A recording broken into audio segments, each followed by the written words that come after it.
The world is very ancient, and human origins are mysterious and obscure.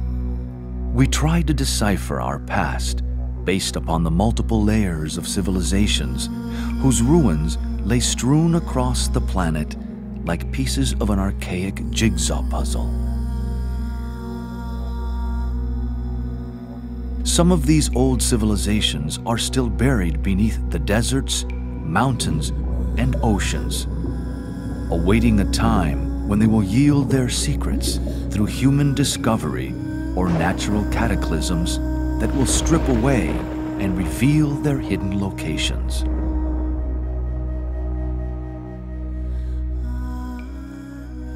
In the unique perspective on history that will be explored in this series, the case for a vaster chronological perspective of history will be investigated, based upon ancient sources hitherto unrecognized by the majority. With limited tools at the disposal of modern sciences, history has been abbreviated into a narrow band that does not sufficiently explain the vast time periods needed to evolve the human form and human consciousness. Deep in our racial memory or collective consciousness lurks the legends and myths of lands and continents that once existed, such as Lemuria and Atlantis. Fabulous stories abound of advanced cultures with their arts and technologies that have risen to great heights and then fallen back into the dust of history once again.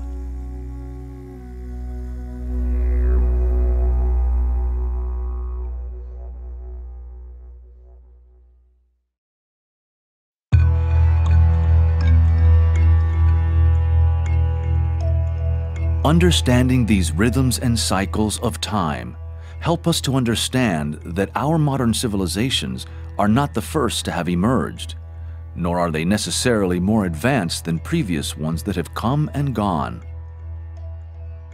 This new approach to history challenges the way we think about the past based upon our cultural, religious, and educational conditioning. These structures have helped humanity thus far understand the world, but which in today's rapid acceleration of planetary consciousness are very limited and starting to break down. They are overdue for transformation into a broader, more inclusive vision.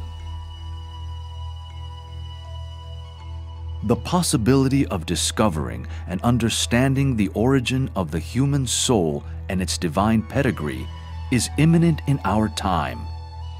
We stand before a doorway leading to planetary illumination upon the greatest mysteries of life, the hidden history of humanity.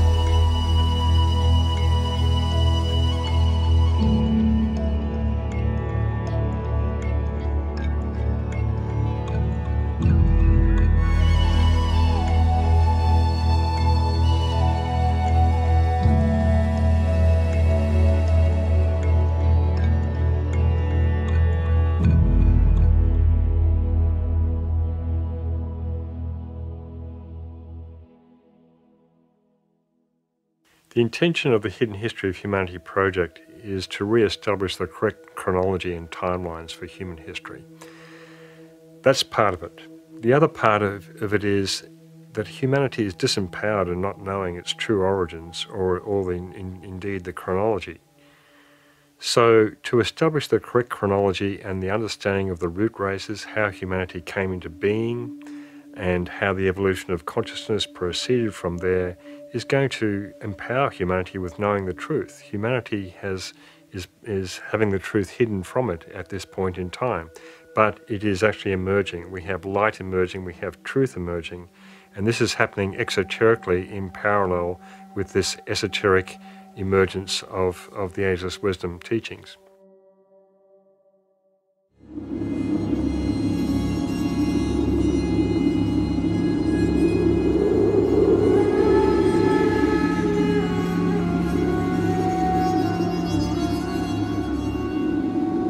Part of the intention of the Hidden History of Humanity series is to present a chronological sequence of history that demonstrates the evolution of consciousness by humanity, the mystery of when the human soul came into existence and its purpose. This first series will establish a broad structure of understanding for the future series that will elaborate further. Evolution will be traced from before the human race appeared through the stages of the Lemurian, Atlantean, and current root races. It will finish with contemporary humanity that is now transitioning into the sixth root race. It will discuss the evolution that will unfold in the future, always in the context of what has transpired. It has been said that unless we understand our history, then we are condemned to repeat the mistakes of the past. On the scientific side, several key areas will be explored in this history of the root races, such as geology, geography, astronomy, archaeology, and anthropology. From the religious angle, some of the most ancient works will be referenced: the Hindu, Jewish, Persian, Islamic, Buddhist, Gnostic, Celtic, and Christian traditions.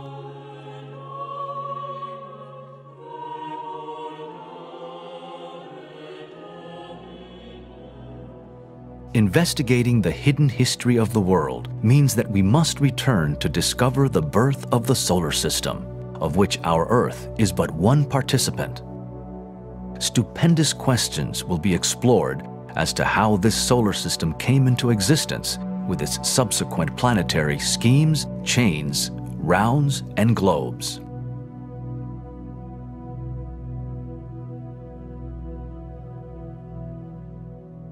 Modern science insists upon the doctrine of evolution. So does human reason and the secret doctrine. The idea is corroborated in ancient legends and myths, and even by the Bible when it is interpreted esoterically. We see a bud slowly developing from a seed and a flower from the bud. But what of the seed with its predetermined program of physical transformation? What about the invisible, therefore spiritual forces which gradually develop its form, color, and perfume?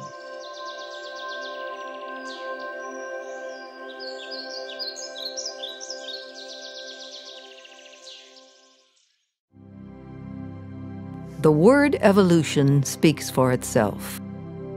The origin of the present human race pre-existed in its parent race as a seed, in which lies hidden the flower of the next race. The ancestors of the present elephant and lizard may have been the mammoth and the plesiosaurus.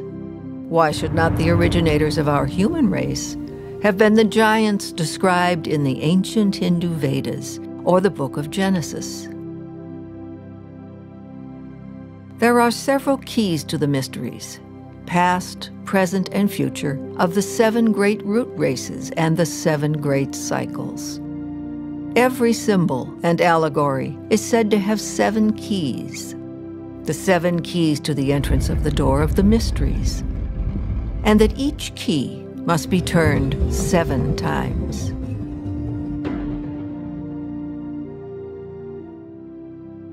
Well, the ageless wisdom has been called the perennial philosophy as well. It's ageless because it's timeless. It's the same verities and truths that exist throughout all time.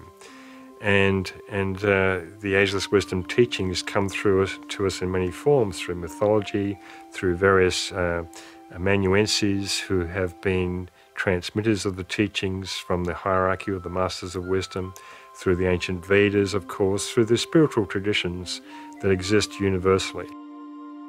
These various frequencies of the ageless wisdom teachings are available for people to plug into at whatever level of understanding that they have reached thus far in their soul evolution. There are several other keys to this study that include psychology, physiology, metaphysics, astrology, and sacred geometry. The synthesis of even a few of these keys will shed light upon the evolution of consciousness in the human kingdom, the purpose of the human soul, and its existence.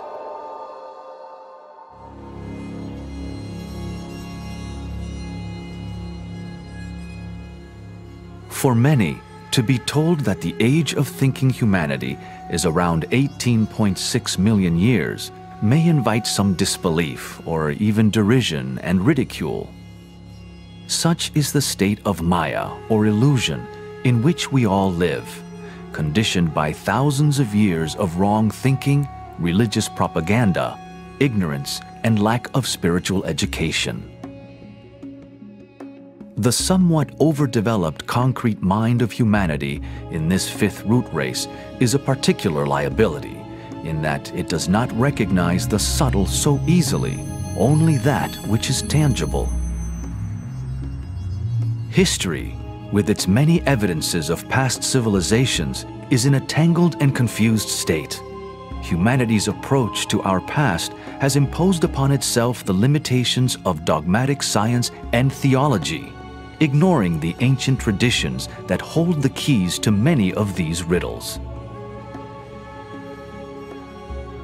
We live in a time of the approaching astronomical cycle of Aquarius, where the ancient mysteries will be reinstated after thousands of years of being hidden from the eyes and ears of the profane. Humanity stands at the doorway of initiation into the mysteries of history and higher consciousness.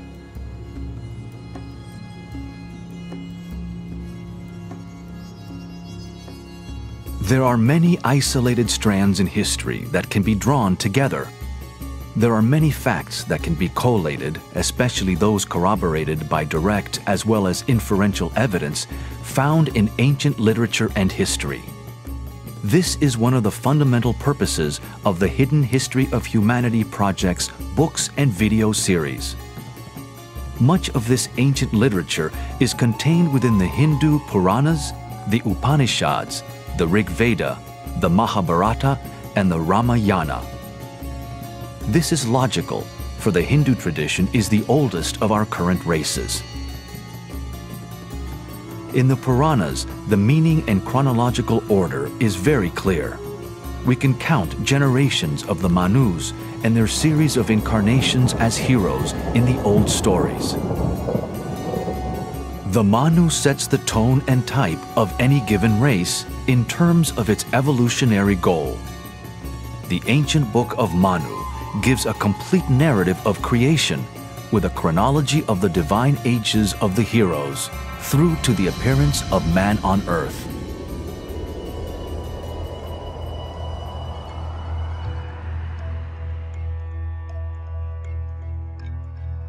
Likewise, in the Egyptian tradition, all the lists of past kings were recorded carefully, documenting races and subraces reaching right back into ancient Atlantean and Lemurian history.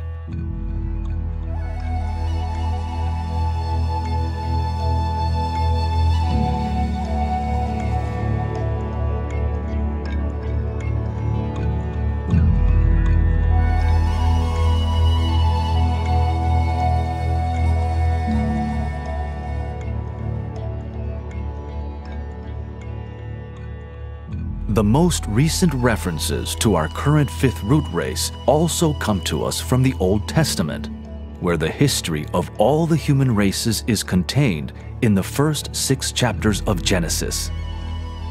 Much of this will also be explored in this series.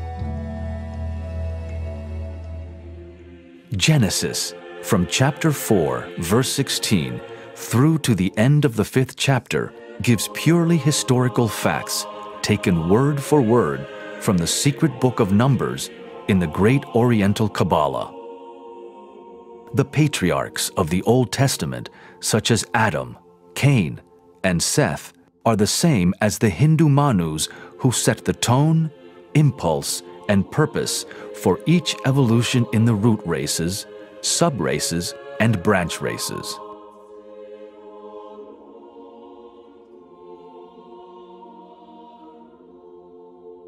The Book of Revelation chapter 17, verse 10, has preserved a tradition that speaks of the 7 races, where there are 7 kings, 5 of whom have fallen, 1 is, and the other is not yet come.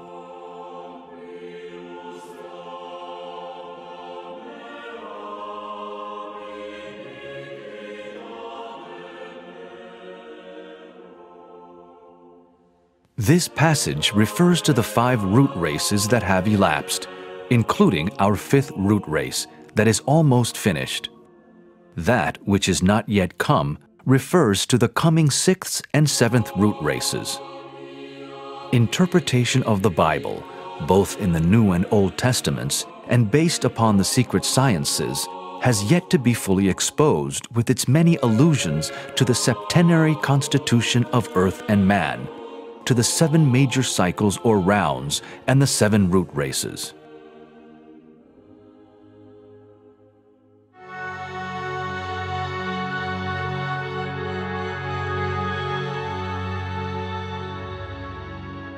The ancient Greek tradition was also a repository of the ageless wisdom, encoded throughout its wonderful and deeply evocative mythology. The Greek allegories give to Atlas 7 daughters, representing the 7 subraces of Atlantis. These daughters are the mothers of famous heroes, the founders of many nations and cities. Astronomically, Atlas's daughters are the 7 Pleiades. The 2 are connected with nations whose destinies are shaped by the past events of their early lives according to universal karmic law. In the Greek tradition, the root races are divided into the Golden, Silver, Bronze, and Iron Ages, and have an identical correspondence to the Hindu Yuga cycles, such as the Kali and Satya Yugas. The 3 one-eyed giants of Greek mythology are a reference to the last subraces of the Lemurian root race. Hence, we can see the sources of the ageless wisdom or perennial philosophy that lay hid in universal mythology and religion.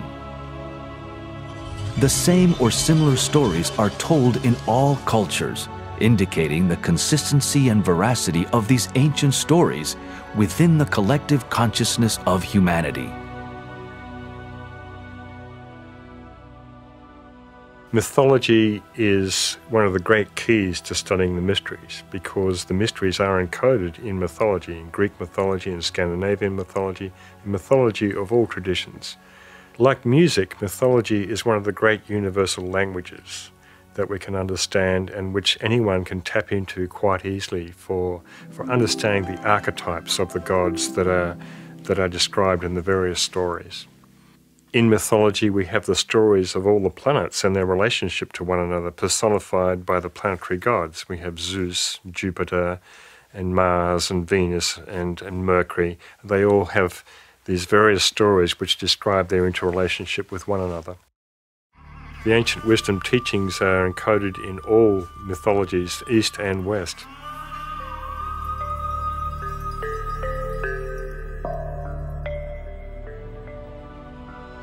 The secret history of the world is revealed in many traditions, the duration of which far surpasses the minuscule figures used in modern times. In the denial or ignorance of its true origins lies the source of disempowerment for humanity, in not knowing its divine source, the nature of the human soul, and the very lengthy evolution of human consciousness.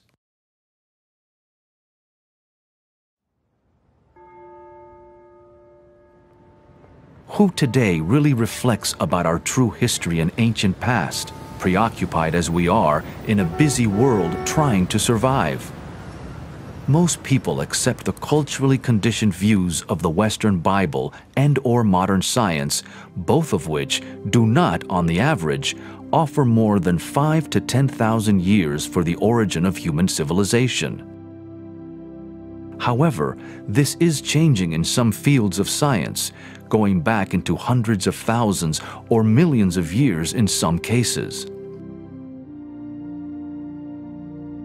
In our current fifth root race, resonant with 5, the number of mind, there has been achieved a perfection, refinement, and quintessential expression of the concrete mind.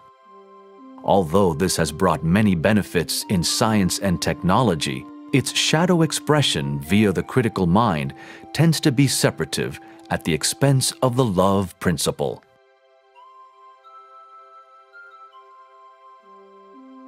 The lower mind only functions through the 5 tangible senses. In the coming Aquarian cycle, the secret sciences will blend more fully with mainstream science. The 6th sense, or intuition, is in its early stage of development in this imminent 6th root race, hence perception of the more subtle aspects of human evolution, such as the aura, chakras, and the invisible forces behind nature, is still limited, unrecognized, and unrealized by the majority.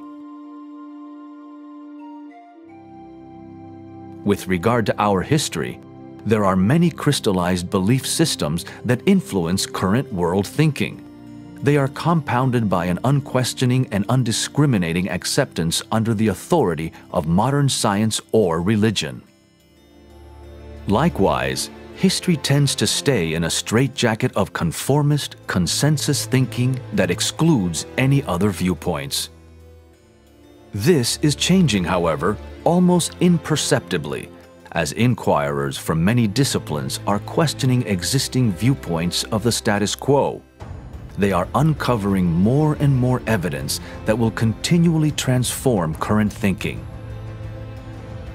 This Hidden History of Humanity project series is part of this incoming wave, expanding our worldview, pushing us ever forward in our evolution.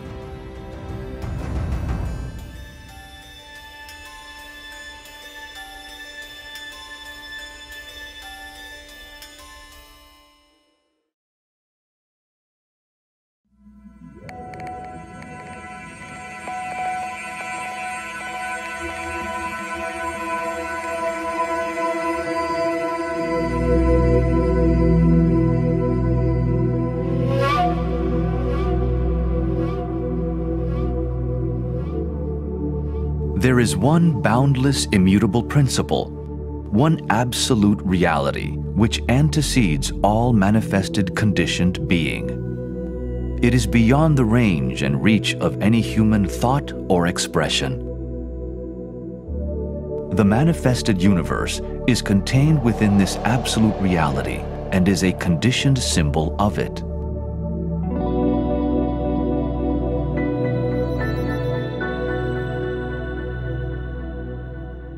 Our planet and the whole cosmic scheme with its suns, constellations, galaxies, and attendant planets are part of one great cosmic plan whereby ever-increasing expansion of consciousness occurs. The Buddha said, "Veil after veil will fall, but veil after veil remains."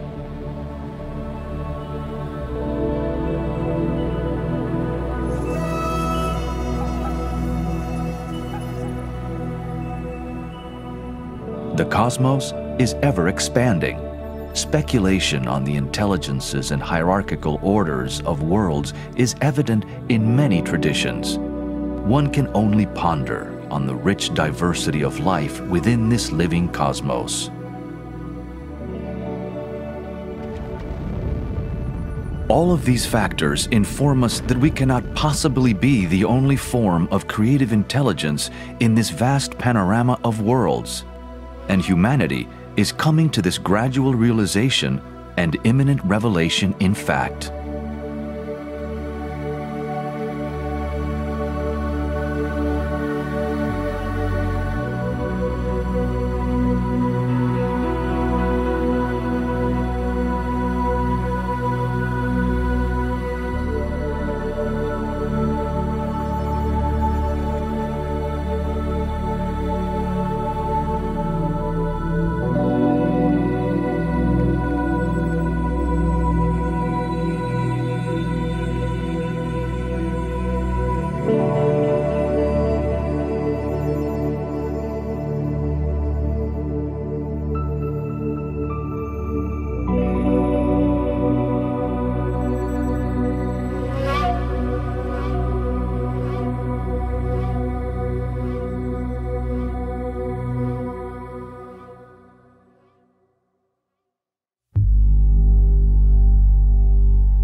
The Earth incarnates over many vast cycles called rounds or manvantaras in the Hindu parlance. These cycles pour through the various so-called globes, chains, and schemes of Earth evolution.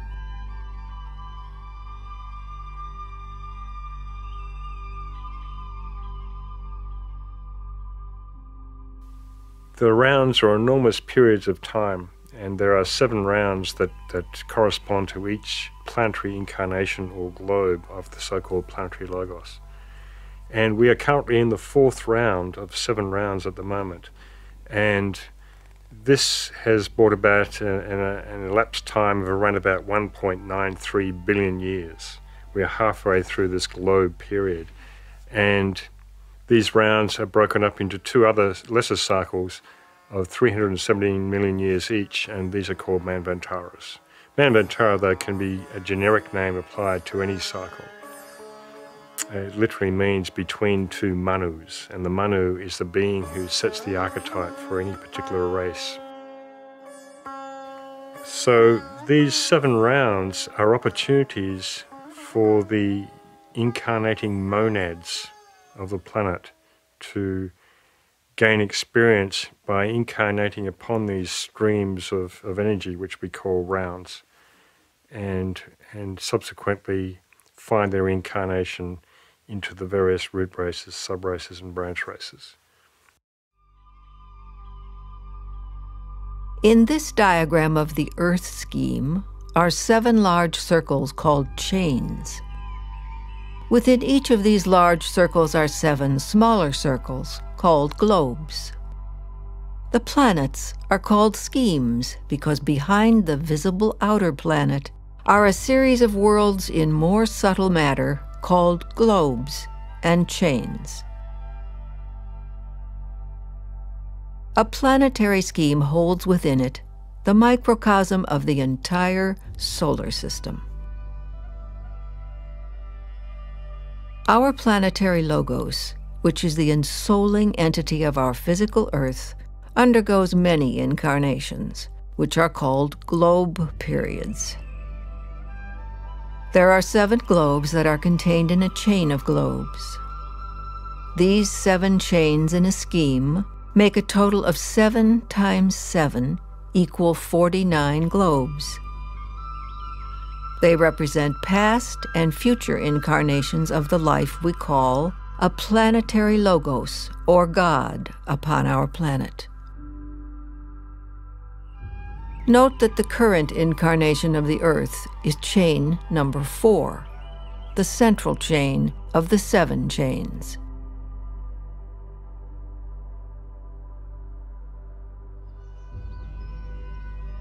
The 3rd chain is also called the moon chain, a previous incarnation of the Earth, for which our moon today is a remnant and reminder.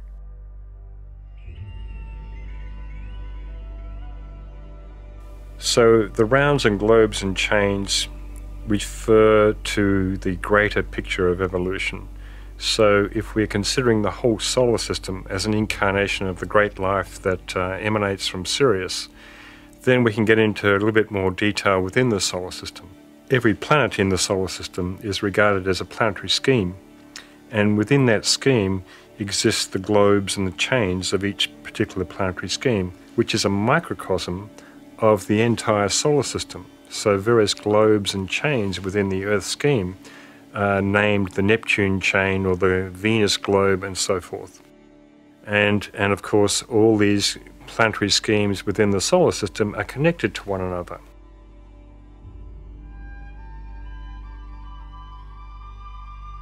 In time and space today, our Earth scheme is currently in the 4th globe of the 4th chain, about halfway through its evolution. It is now in the 25th globe, or incarnation of a total of 49 globes in the Earth scheme. A globe period lasts for 4.32 billion years.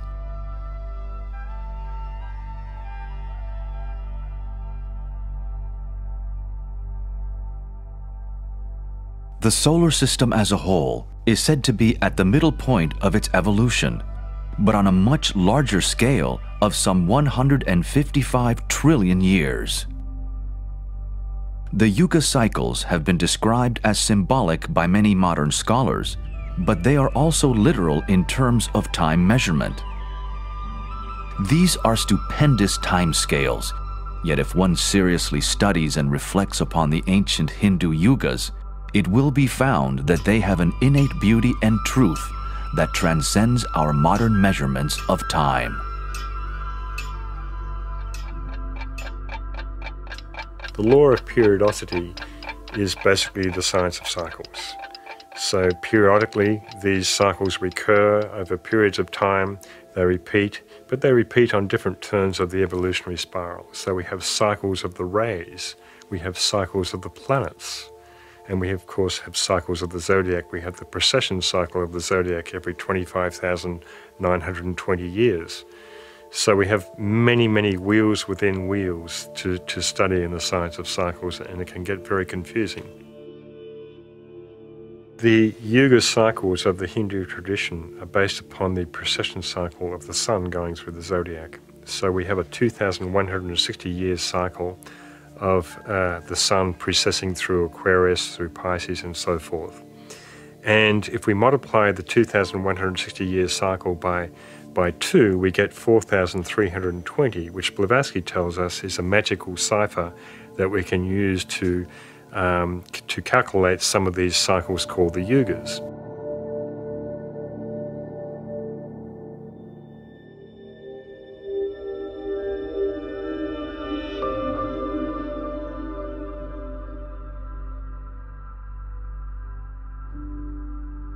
Here is a simple representation of the proportion of the 4 yugas that comprise a Maha Yuga, or Great Wheel. The lesser yugas, or wheels, are the wheels within wheels.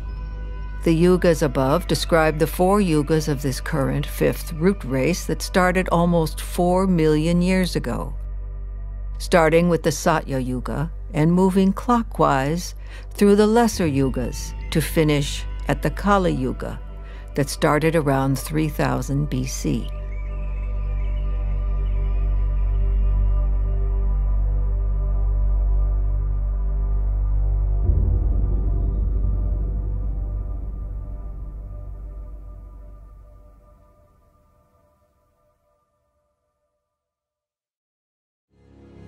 Humanity has required eons for physical and mental development to evolve into its relatively sophisticated modern state.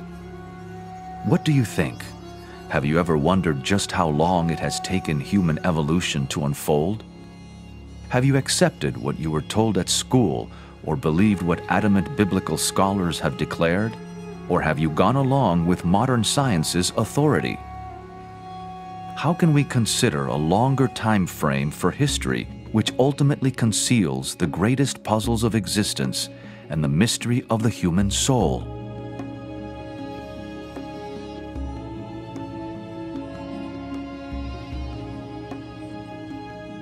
When the traditions of the most ancient cultures are consulted, we find, for instance, that the Hindu Tamil calendar, known as the Tirukanda Panchanga, gives the beginning of our strictly human evolution in this cycle at around 18.6 million years.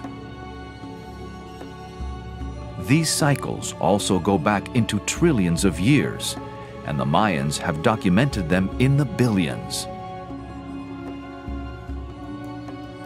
Are these figures fanciful, symbolic, or factual and literal?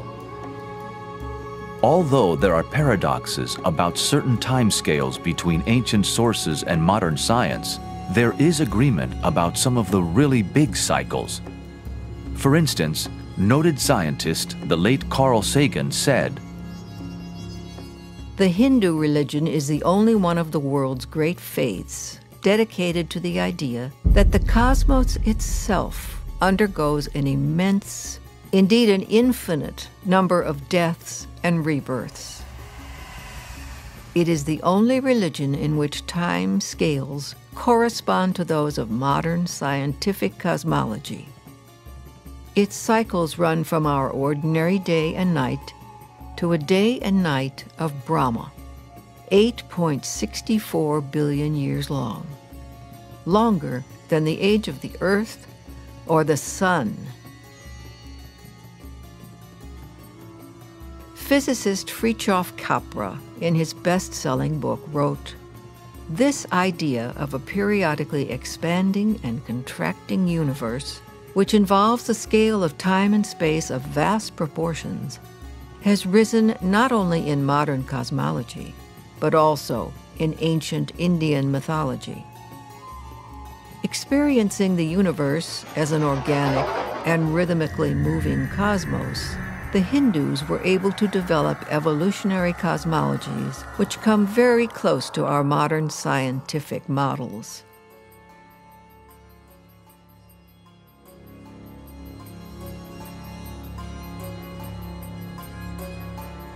Revitalizing the truths of this existing paradigm of the science of cycles is another purpose of the Hidden History of Humanity project.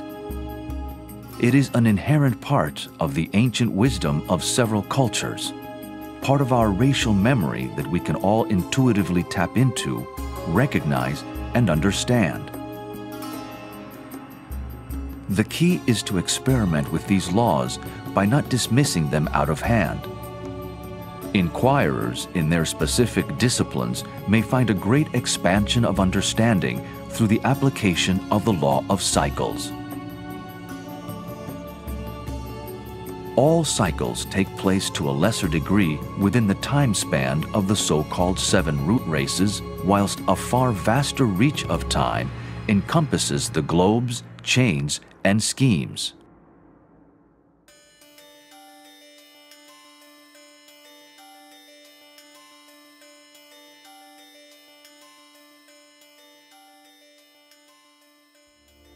Humanity is somewhat disempowered in not understanding its past, which is the origin and purpose of the human soul. Also, there has not been a fixed time from which to reckon, by which to measure history. And saddled with the shortened chronology that is supposed to explain the entire unfoldment of the human race, a distorted reality has been created. The spiritual path is one of forever peeling back layers of illusion, and the mystery of human evolution is one of the greatest secrets yet to be fully revealed.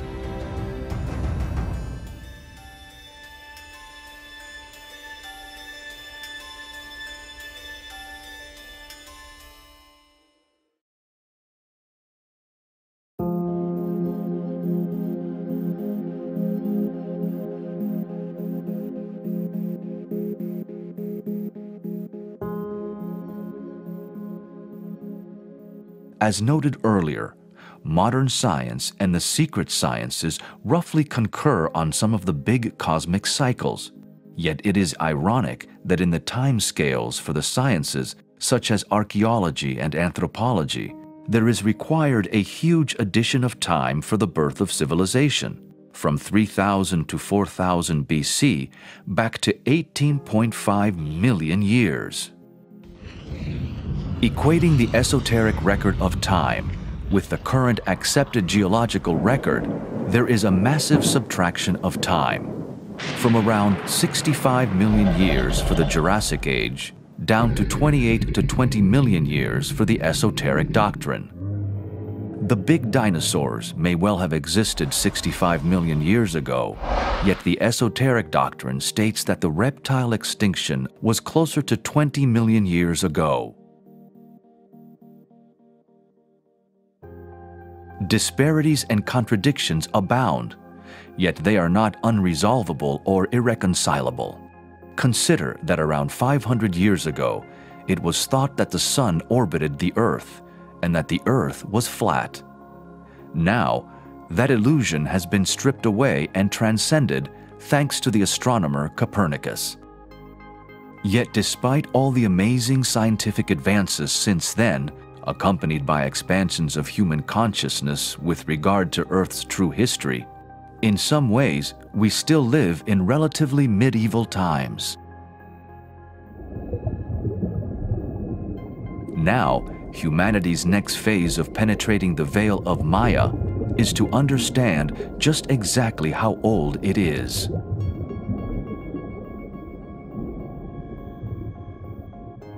Time is an illusion. Yet just as a human being has its allotted lifespan, so do all other lives: plants, solar systems, galaxies, races, civilizations, and nations. All entities, therefore, have a measurable cycle in which to achieve certain goals in their evolutionary pattern.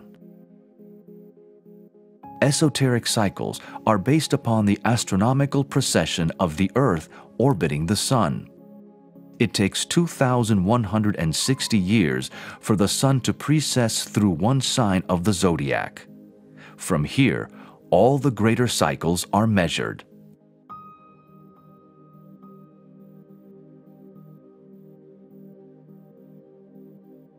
In this simple table, the chronology of science is on the right-hand side, whilst the chronology of the secret sciences is on the left. The figures are in millions of years. Even though there are large disparities between the figures, when more understanding of the process of dating the Earth is acquired, these figures will concur with one another. In this table, we can see that the astronomical precession cycle of 2,160 years is the basis for all the greater cycles, of how 12 of these cycles create a great year of 25,920 years, of how multiples of the 4,320 cycle create the figures of the Hindu yugas. And then as we move down the table, we can see how these yugas mathematically compose the Mahayugas and the Manvantaras, or rounds. Eventually, a day of Brahma is reached, delineating the time for an entire globe period, or one incarnation.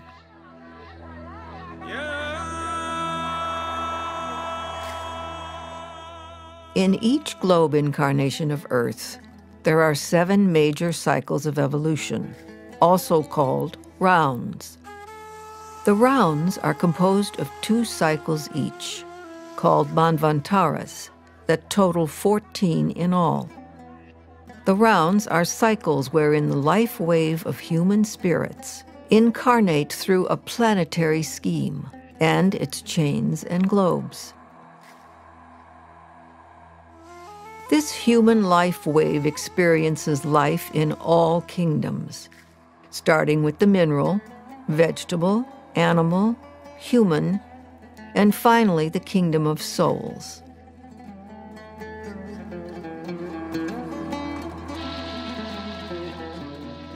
What is our purpose as spiritual monads to embark upon such a long journey through all the kingdoms?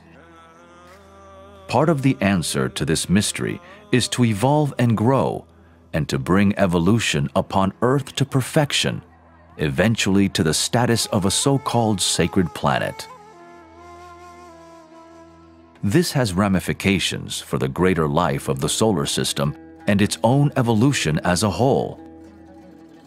We can see, therefore, the inseparability of ourselves from the great Creator and all kingdoms in nature, for they are all modes of expression for this great being to redeem, purify, and transform into higher consciousness, thereby eventually joining a greater evolution with the other planets in the solar system.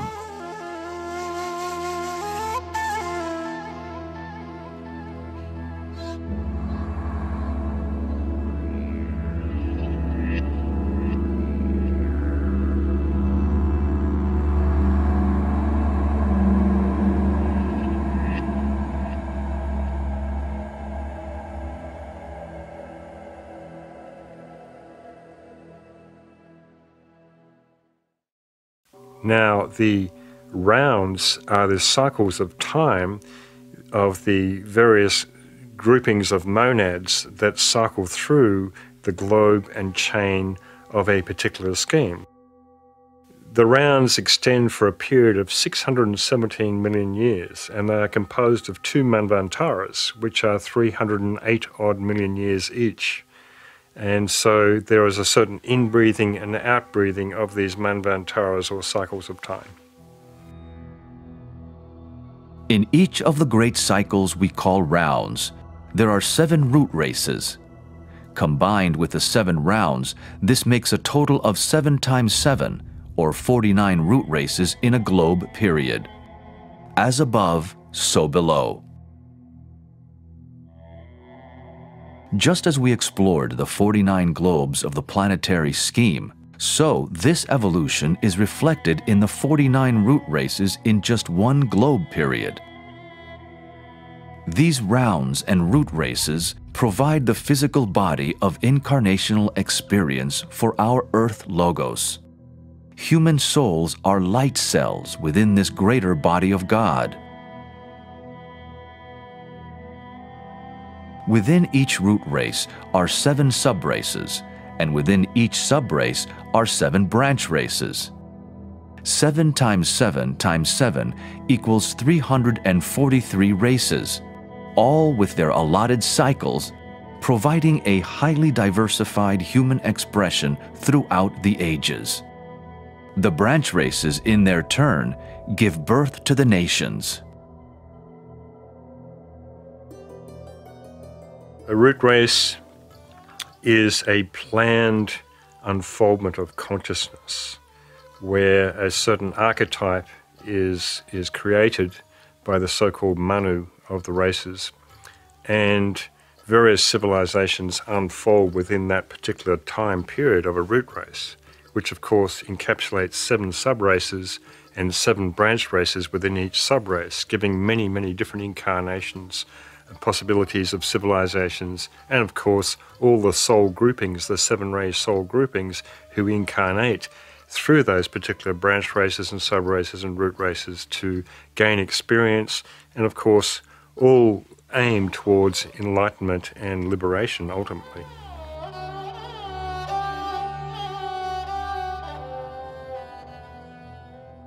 Hence the nations that come and go are the leaves upon this tree of life. They have their autumns and springs and constitute the shortest cycles of a few thousand years. The smaller branches that support the leaves are the branch races with cycles that correspond to a 26,000-year precession cycle.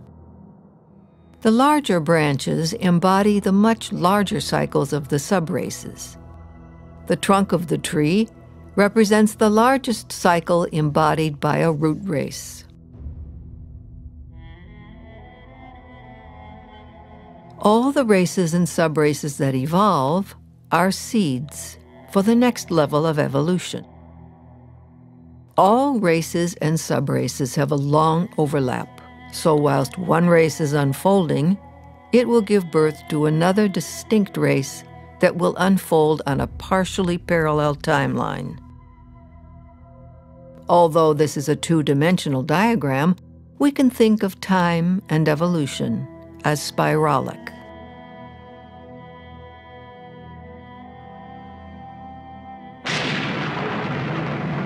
The root races started around 150 million years ago, during the latter part of that immense cycle we call the 4th round.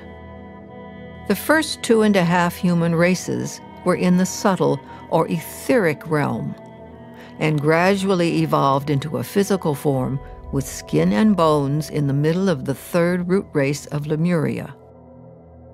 Human bodies were enormous in those times, but through development of the mental principle, became smaller and more refined.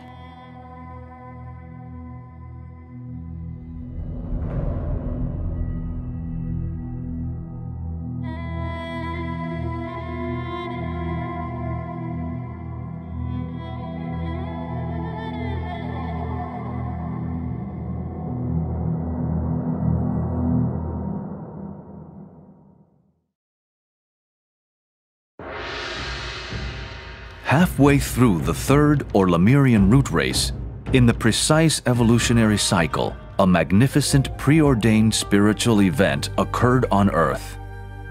It was the coming of the Lords of Flame who imparted the spark of mind to humanity. This was a humanity who were hitherto only members of the animal kingdom, with animal instinctual awareness and in reality no mind. This period is known as individualization, and it is where Earth's greatest mysteries lay hidden. The Lords of Flame are also known as Kumaras and emanated from an evolution from within the Earth scheme called the Venus chain. It was an evolution associated with Venus, but not from the planet Venus per se.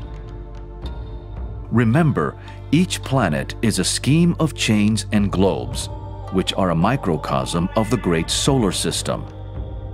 The planets sing together, creating the music of the spheres, a cosmic symphony.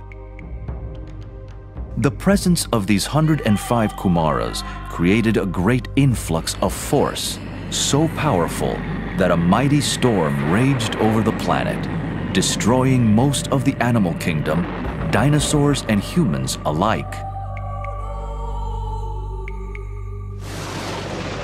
The advent of the Lords of the Flame, the electrical storm which ushered in the period of man, was distinguished by disaster, chaos, and the destruction of much of the animal kingdom. The spark of mind was implanted in humanity. The strength of its vibration and the immediate effect of its presence caused the death of the animal form, thus producing the immediate possibility of the newly vitalized soul bodies, vibrating to such purpose that new physical bodies were taken for incarnation.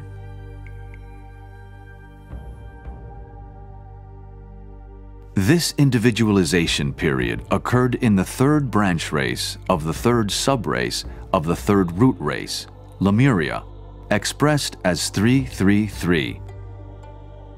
The number 3 relates to the Universal Mother who births all forms. The individualization process started 21.6 million years ago, the chronology of the secret sciences that pinpoints the death of the dinosaurs. After a few million years, the individualization process for various groupings of humans culminated 18.6 million years ago, with the final registering of this spark of mind. Consciousness was not instantaneously received, like turning on a light switch. Groups of souls needed special attention by the guides of the race in this 3 million year period to fan their spark into a flame.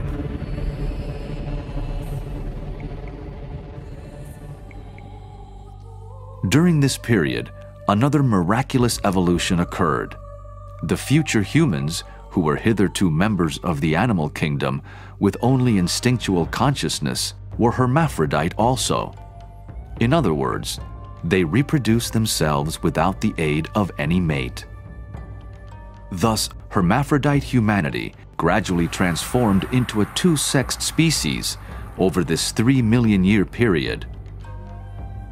By the time the process was completed, it corresponded to the completion of the individualization period 18.6 million years ago in the 5th subrace of Lemuria. Male and female then started to reproduce the way humans do today. Adam and Eve in the garden represented this separation of the sexes, whilst the eating of the apple was the gaining of consciousness. This biblical story will be covered in greater detail in this series.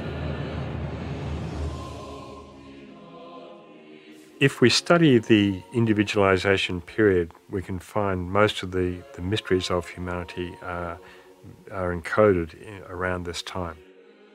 The period of individualization represented the awakening of humanity, who were previously part of the animal kingdom, unawakened pretty much with animal consciousness at that time. It occurred back in Lemurian times, halfway through the Lemurian root race, and it was kick-started or triggered by the so-called Lords of Flame, who came from an evolution within the Earth scheme. This evolution within the Earth scheme is associated with Venus, but it was not Venus per se.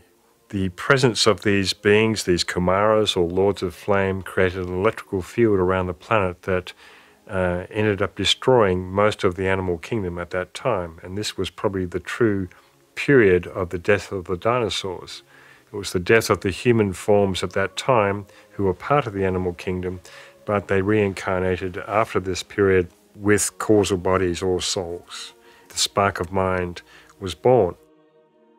This occurred around about 21.5 million years ago, but it took about 3 million years to fan the spark of mind into a greater flame, so to speak. And over this 3 million year period, humanity became individualized in various ray groupings around the planet.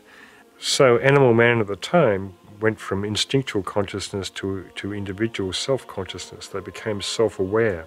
And this particular period is delineated in Genesis, in the Bible, where Adam and Eve knew each other. This was the time of individualization, sort of more or less mythologically expressed.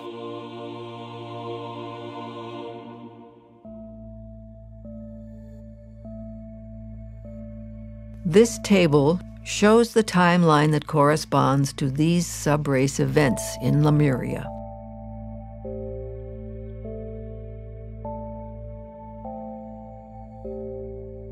Gradually, all the Lords of Flame, their work completed, returned to the Venusian evolution within the Earth scheme. Yet 7 of these Kumaras stayed, the chief of whom is called Sanat Kumara, or Melchizedek, also known as the Watcher, or the Ancient of Days. He presides over humanity until the last weary pilgrim struggles home. In other words, until the last of humanity achieves liberation. This was also the time of the establishment of the planetary center called Shambhala, over which Sanat Kumara presides.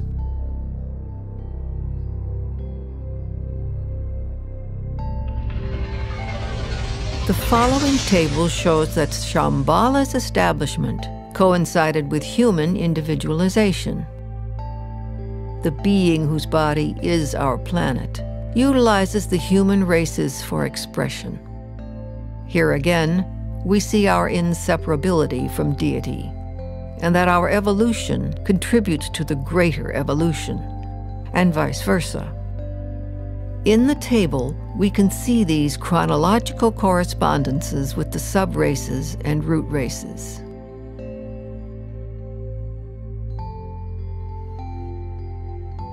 The humanity of that ancient time was enormous in stature, though evolution has been refining and decreasing in size up to our present day.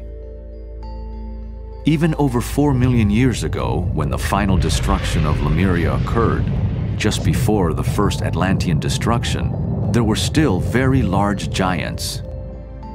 Indeed, the statues of Easter Island that are about 30 feet or 10 meters high are representative of the height of the giants of that time.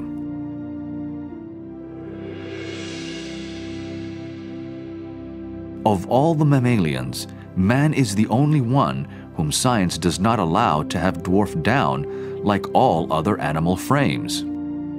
A decrease in size is allowed from the dinosaurs to the present-day reptiles, but not for man. This is partly due to the so-called lack of evidence of physical skeletons, because of factors such as the action of sand on the ocean floor upon bones, or that cremation was universal up to 100,000 years ago. This will also be explored in depth later in this series.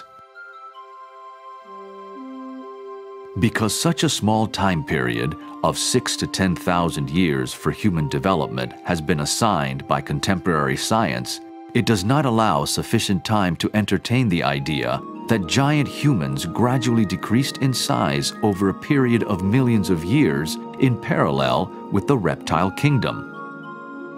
In other words, in Lemurian times, humans were about the height of dinosaurs.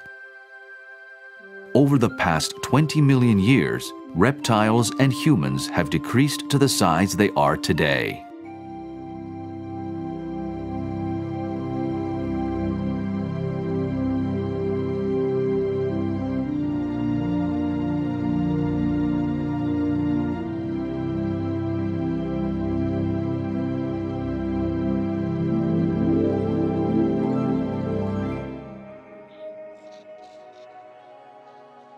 So the Hidden History of Humanity project seeks to document and visit many sites around the world where these relics and artifacts remain of ancient civilizations, such as Tiahuanaco in South America, Cuzco in Peru, Easter Island, the ancient ruins of Greece, and many ruins around the Mediterranean.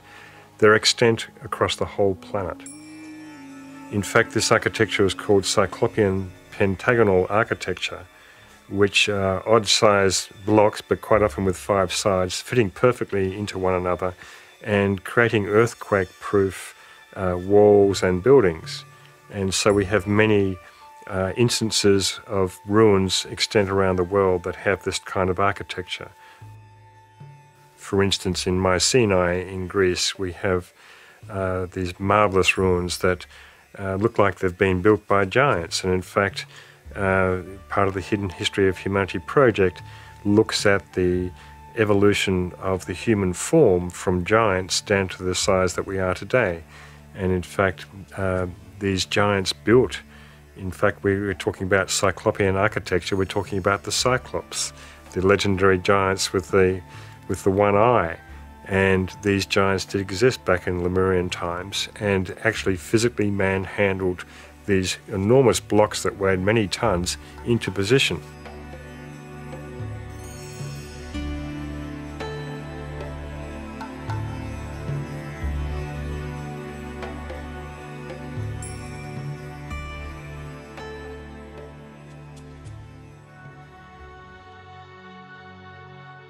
The Titans of old and the Cyclops, legendary three-eyed mortals, belong to the 4th Atlantean root race. All their subsequent legends and allegories are found in the Hindu Puranas, the Greek myths, and Homer, based upon hazy reminiscences of real Titans, men of superhuman, tremendous physical power, which enabled them to defend themselves and hold at bay gigantic monsters of the geological Mesozoic and early Cenozoic times.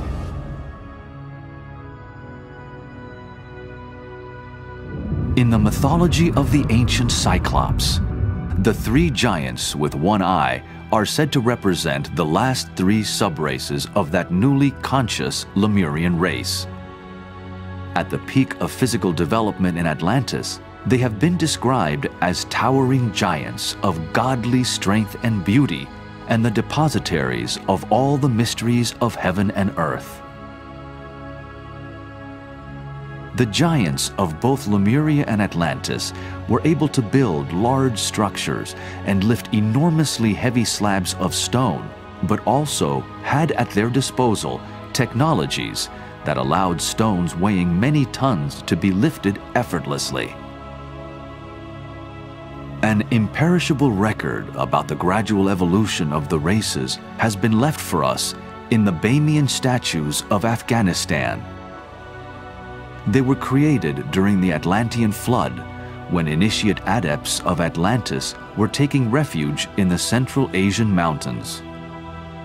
The 5 different sizes of these statues are said to represent the height of the 5 root races in their enormous early etheric stages and in their later still gigantic and then smaller physical development.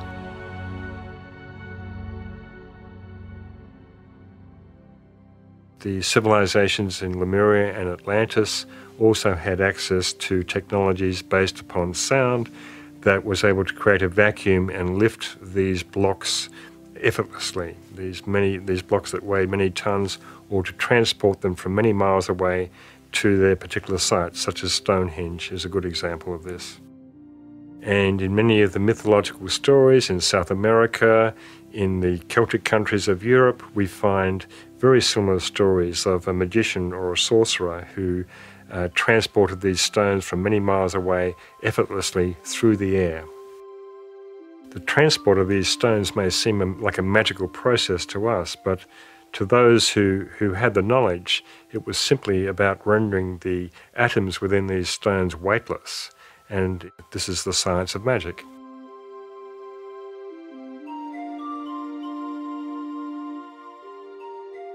It's important for humanity to understand their true origins because we really don't know. Most people do not think about history. They have a vague sort of idea that we came from somewhere, came from apes usually. This is what is taught in high school. And we evolved from apes somehow into human beings. Well, the secret doctrine states the opposite, that in fact apes were a byproduct of human evolution that went wrong at one stage back in Lemurian times. It was not part of the plan of planned evolution. These beings, the so-called narrow-headed, I think Blavatsky gives one term, bred with animals that created monsters, all sorts of hybrids that were unintended for the evolutionary goal. Apes of today are descendants from some of these hybrids and monsters that were created back then, and are a reminder of the human transgression that took place back in Lemurian times.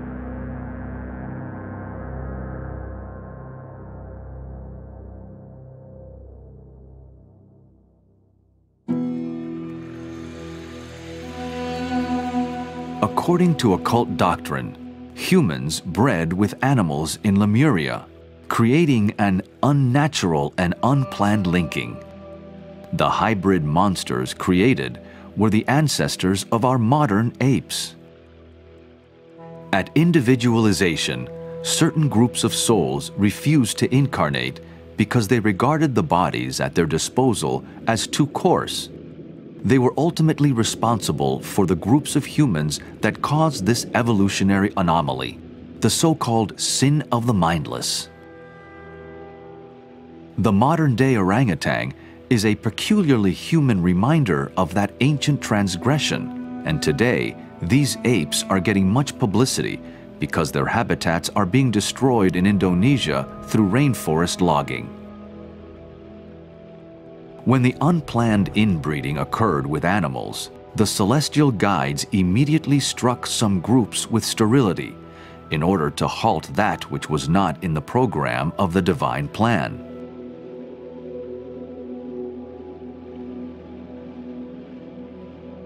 Can we imagine if this one fact of the secret sciences was considered? That apes were created by humans breeding with animals? What a dramatic revolution in consciousness would take place in how humanity views itself. Currently, in educational institutions, a 5,000 to 10,000 year history of the human race is taught, and that it evolved from apes. Humanity, however, has a much more divine and ancient pedigree. Madagascar was once part of the Lemurian continent and boasts dozens of species of lemur monkeys. Lemuria was originally part of a long prolongation of land, but the main continent extended from Madagascar in the west, encompassing India, Australia, and Indonesia, right across the Pacific Ocean, taking in Easter Island, Hawaii, and parts of the Americas. Australia is the largest surviving remnant of this once vast supercontinent. The fledgling humanity during early Lemuria was under the guidance of divine beings said to emanate from celestial spheres far higher than our own, giving instruction in building, agriculture, fishing, and language.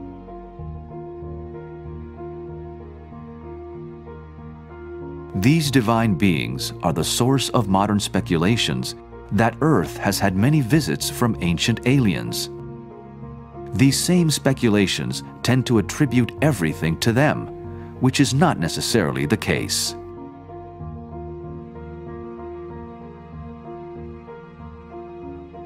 However, the mighty ones performed their great works and left behind them everlasting monuments to commemorate their visits.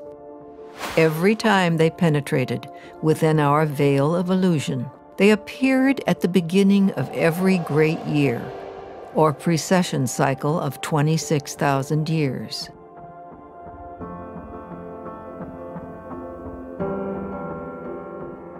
In ancient Chaldea, these beings were called the Kabiri, or Kabarim, meaning the measure of the heavens. In order to prepare suitable candidates for initiation, it was decided about 17 million years ago to build an organization and a headquarters for the mysteries.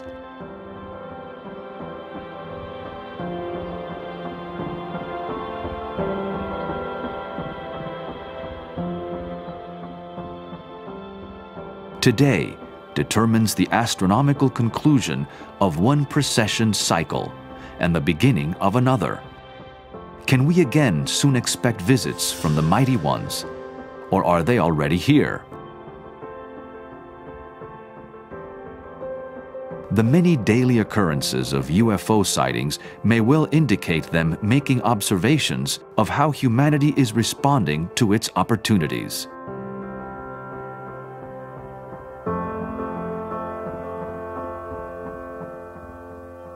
There is no doubt that advanced beings have always assisted humanity.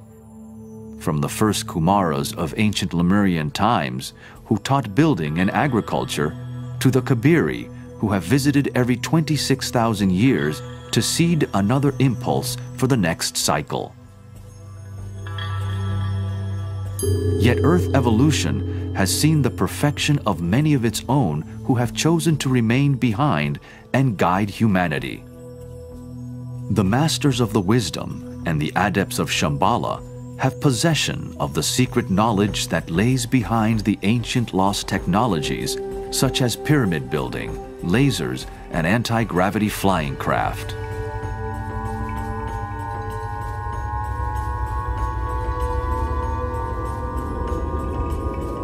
All of these technologies have been gifts to humanity from the mighty ones, whose origins may go well beyond the solar system to star systems, such as the Pleiades, Orion, or Sirius. Yet because of abuses of those gifts, these God-given things have been taken back, as a parent takes matches away from a child.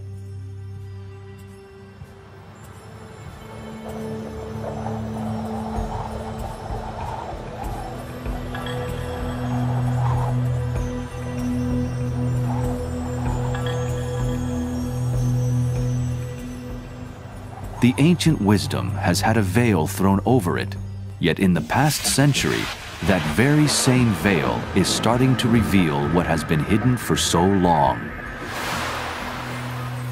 The revitalization of the ancient mystery teachings is extremely important at this time because it parallels the externalization of the hierarchy who have been behind the scenes watching over human evolution for the last 3 or 4 million years, and who of course are about to re-externalize again. So when the hierarchy re-externalize back amongst humanity, who will be walking amongst humanity, this has not happened for a long time. It will also be a catalyst for the reinstitution of the mystery schools, and where candidates for initiation can go to these mystery schools and learn the ageless wisdom, participate in group meditation, and prepare themselves as candidates for initiation.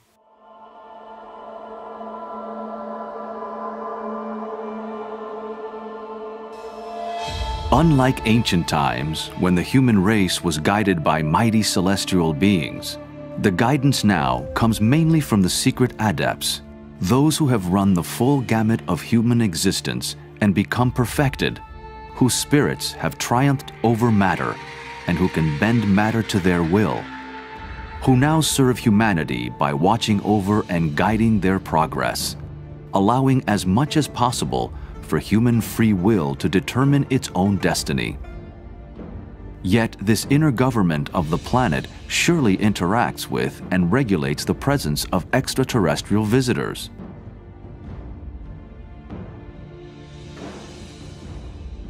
In our current fifth root race, there is an accent upon the perfection of the lower mind, somewhat to the exclusion of the more subtle senses of the intuition and the inner wisdom.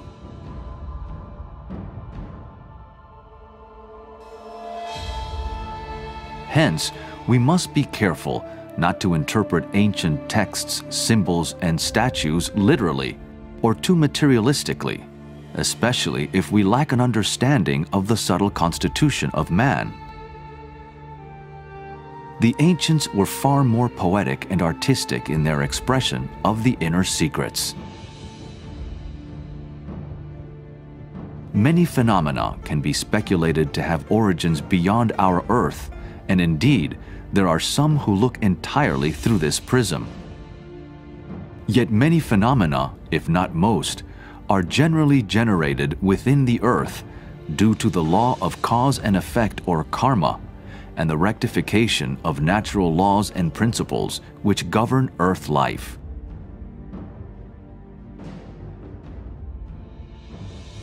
In the days of Lemuria and Atlantis, humanity had not developed these marvelous technologies with their own minds. Today, however, we are just starting to recover some of those lost gifts through our own mental development that has evolved since those times. The mighty ones must surely be watching on with interest and readiness in case we look like destroying our planet through repeating past abuses.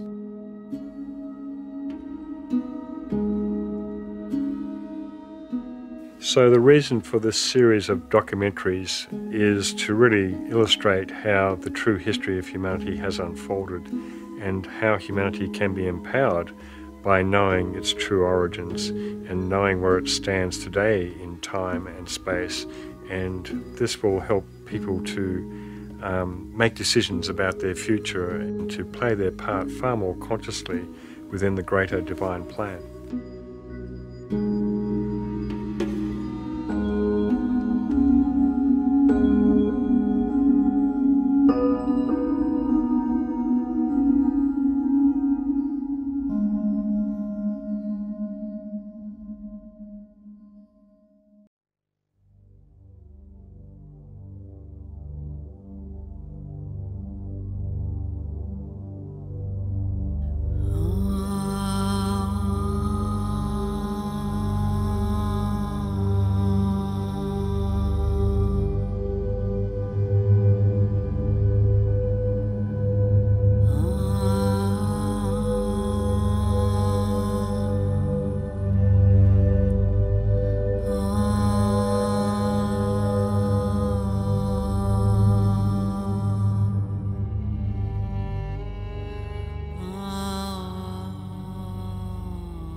In Part 1 of the Hidden History of Humanity documentary, we covered an introduction to the grander scheme of cosmos and the enormous cycles of the manvantaras that circulate through the chains and globes of our Earth scheme.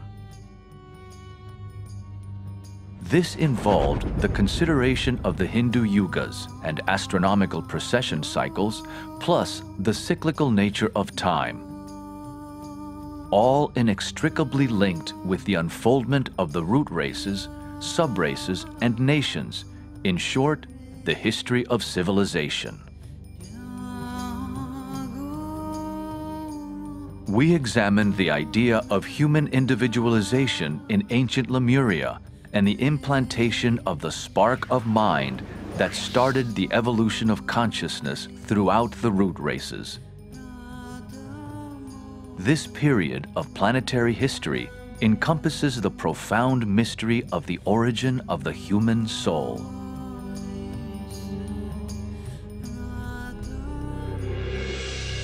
The nature of the planetary center we call Shambhala was explored, plus those who guide humanity, the lords of the flame, the mighty ones, and the masters of wisdom.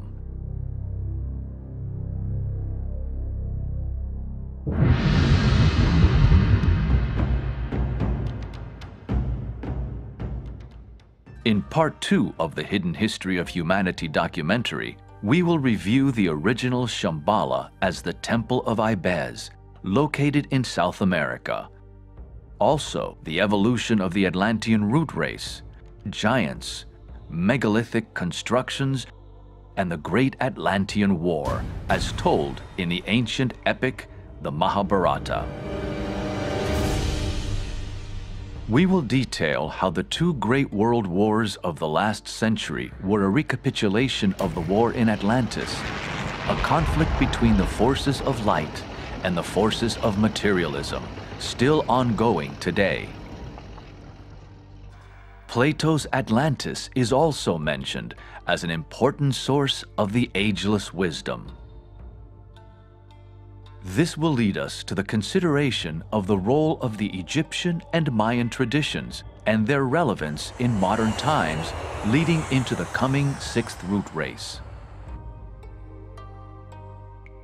We will explore the importance of Britain, the United States, and Brazil as a triangle of nations preparing us for the sixth root race, imminent Earth changes and cataclysms, the year 2025, and the reappearance among humanity of the Masters of Wisdom for the first time since those ancient Atlantean days.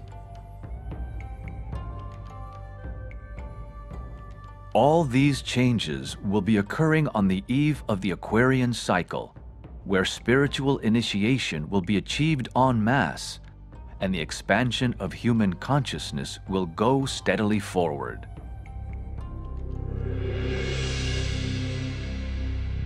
This period of awakening is upon a higher turn of the evolutionary spiral to humanity's individualization, which occurred in ancient Lemuria when the planetary center known as Shambhala was established.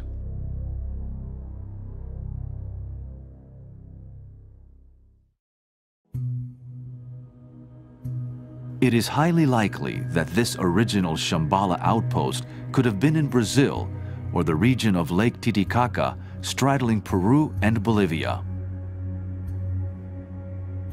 In these early Lemurian times, human bodies were gigantic and clumsy, requiring instruction in what we now call Hatha Yoga, in order to coordinate the etheric body with the physical. This was the first spiritual goal for humanity and represented the first initiation.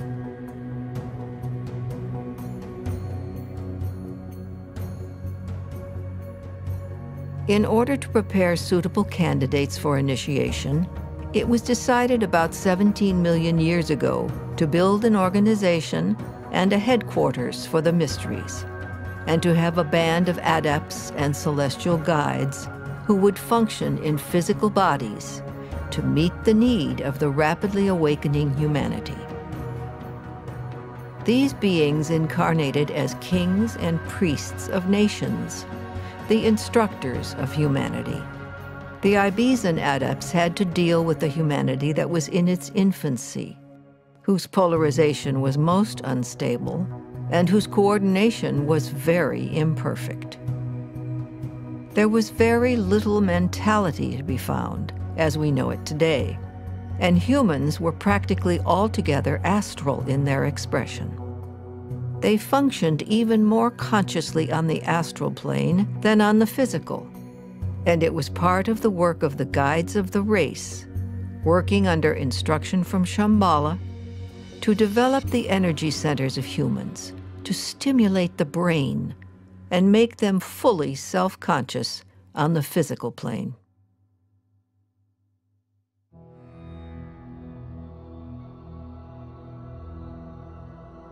The infant humanity of Lemurian and early Atlantean days had to be taught who they were by means of symbols and methods, which to us would be crude, impossible, and of a nature which the race should have transcended many millions of years ago.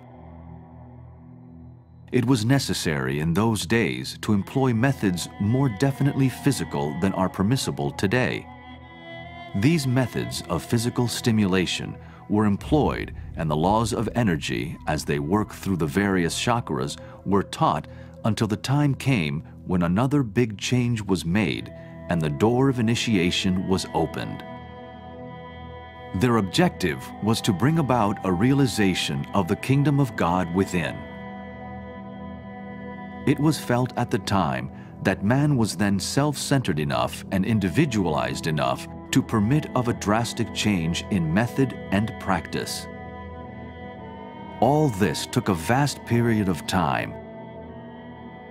So humanity were imbued with the spark of mind, but it wasn't the type of consciousness, mental consciousness that we have today. It was very, very slow and different. They had huge bodies at that time as well.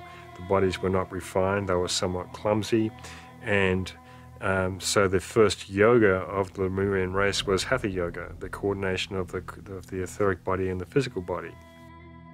So what we had in the fifth sub-race of the Lemurian root race was the completion of the individualization period, but also the separation of the sexes.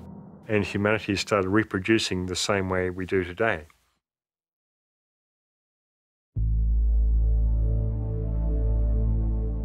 Almost immediately after individualization in Lemuria's fifth subrace, the Atlantean fourth root race came into existence and developed in parallel with the Lemurians for millions of years. It was in the Atlantean race that two-eyed sight evolved over a few million years, replacing the original all-seeing eye of the Lemurians. There were three-eyed beings in that interim period that also had 4 arms. Gradually over the next few million years, as the Atlantean or fourth root race came into fuller expression in its first few subraces, this all-seeing eye at the top of the head receded into the brain, where its remnant, the pineal gland, sits today. Two-eyed sight represented the development of mind, and in one sense, duality. From one perspective, the Lemurians were far more spiritual, whilst the Atlanteans were deeply immersed in matter. But it can be misleading to think this way. The ancient story of the fall is simply the fall into matter by human souls and not necessarily a fall from spiritual grace. The fall from grace was the refusal of a group of souls to incarnate, thus bearing responsibility for the so-called sin of the mindless referred to earlier. A long time later, after the separation of the sexes, humanity's spiritual vision became dim, and the third eye began to lose its power. The third eye was getting gradually petrified and soon disappeared.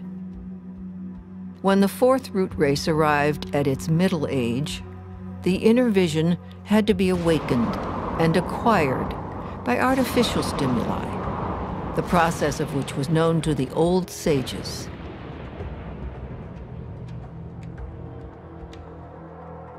The science of initiation was introduced by Shambhala's masters and adepts in order to hasten evolution because our Earth scheme had fallen behind in the previous cycle of the moon chain, deemed a failure.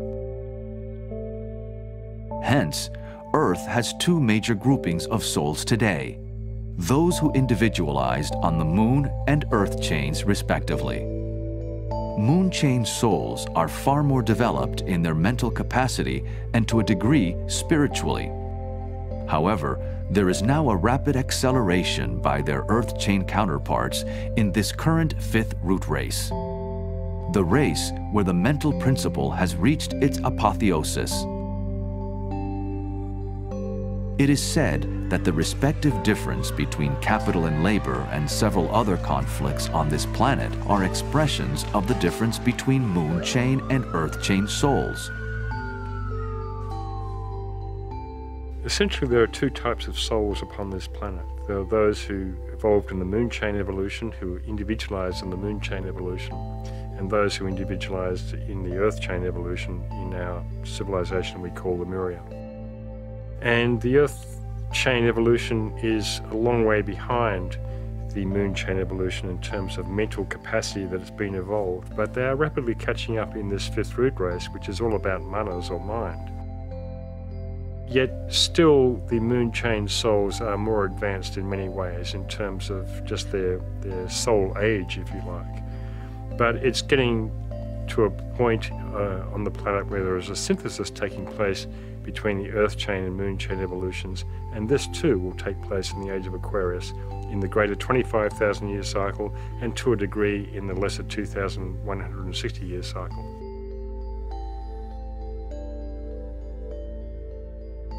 The early subraces of the fourth Atlantean root race saw an acceleration of consciousness take place, caused mainly by the large influx of souls from the moon chain.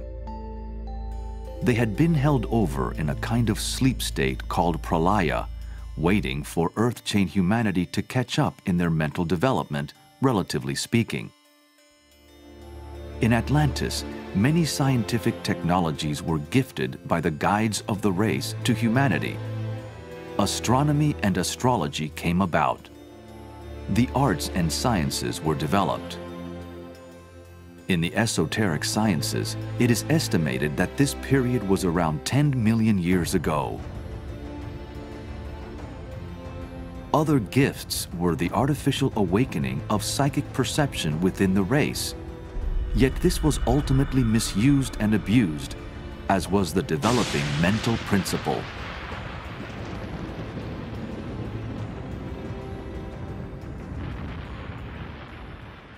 And so for several million years, we had the subraces of Lemuria intermingling with the subraces of Atlantis. The first few subraces of Atlantis and the latter subraces of Lemuria. They warred with each other, they interacted with each other, they mated with each other. There was a lot that we don't know about this period. And so the consciousness in Atlantean times was relatively unevolved. They were mainly emotionally or astrally polarized. And so the guides of the race awakened them artificially. They had the third eye factor in their consciousness awakened, and they were able to see psychically. And because they had not developed the mental capacity so much, they were given many gifts of technology by the guides of the race. And yet many of these things, these powers that they were given, were abused. And this is why the guiding hierarchy of the time forced humanity to make a choice, because these abuses were getting so out of control. And one of the major abuses was the crime of theft, of desiring anything that others wanted and appropriating it for themselves. There was also sex magic, black magic of all kinds. The humanity of that time were far more emotionally polarized. They hadn't really developed the mental function so strongly, except for the initiates and disciples of that time. Of course, we're told that the Krishna and the Buddha were initiated in a particular ashram during Atlantean times, and they were the foremost, they were the cream of the crop, they were the foremost initiates of that time. This particular evolution of a certain percentage of disciples from the Atlantean time also forced this cleavage between light and matter, you see. And it represented, in terms of looking at the whole chain or globe period from the greater perspective, the deepest incarnation into matter for the planetary logos at that time. So it was a huge planetary crisis and a kind of initiation of sorts for the planetary logos.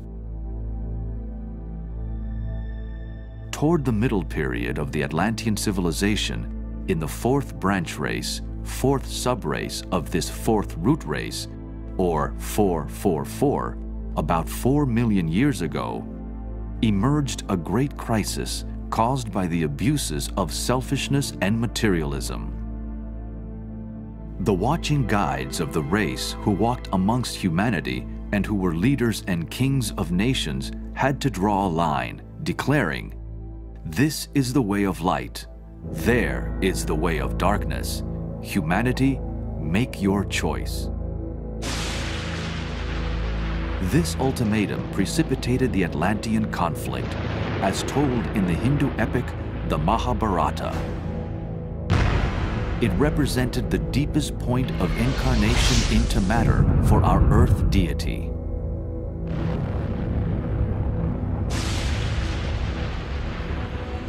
The esoteric doctrine tells us that there was one group composed of Lemurians and Atlanteans who were initiated in the divine doctrine of pure revelation. Yet there was another group who inhabited the lost Atlantis and were born with a sight which embraced all hidden things and was independent of both distance and material obstacle. Their sight was unlimited, and they knew all things at once.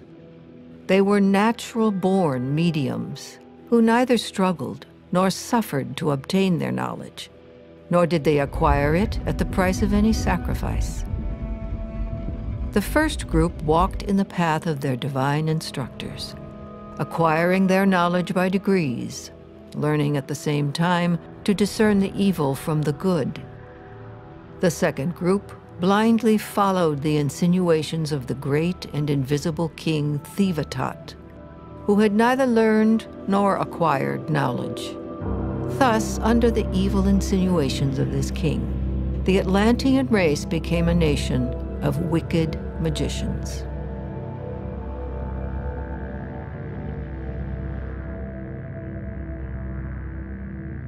These so-called lords of materiality still have a strong influence on humanity, still immersed in the eternal struggle between light and darkness today.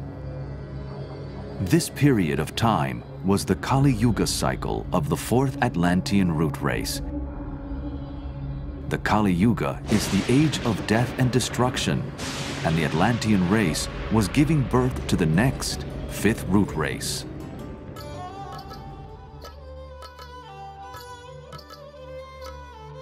It was the period of the fourth branch race, of the fourth subrace, of the fourth root race, or 444, rapidly approaching the fifth branch race, which would be the seed for this fifth root race.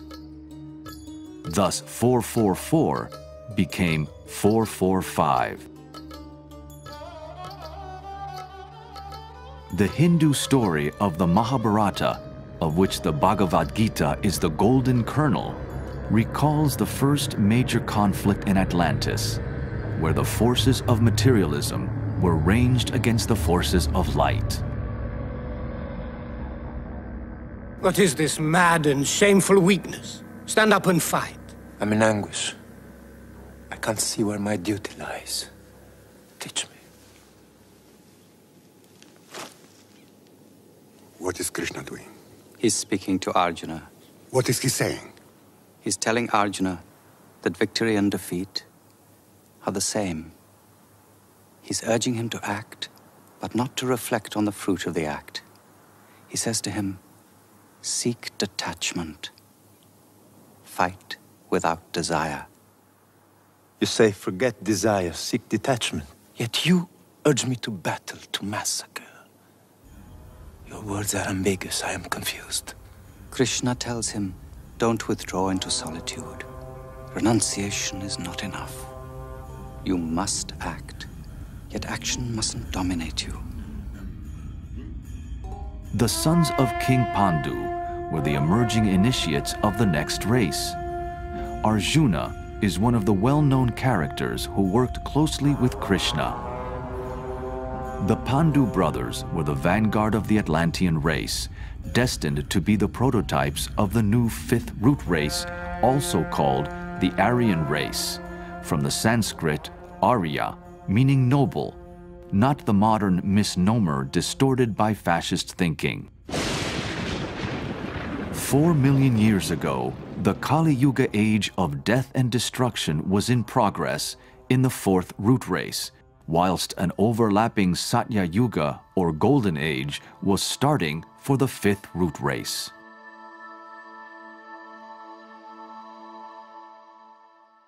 In the heart of action, you must remain free from all attachment. How can I put into practice what you are demanding of me? The mind is capricious, unstable.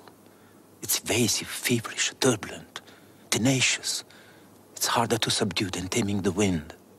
You must learn to see with the same eye a mound of earth and a heap of gold, a cow and a sage, a dog and the man who eats the dog. There's another intelligence beyond the mind.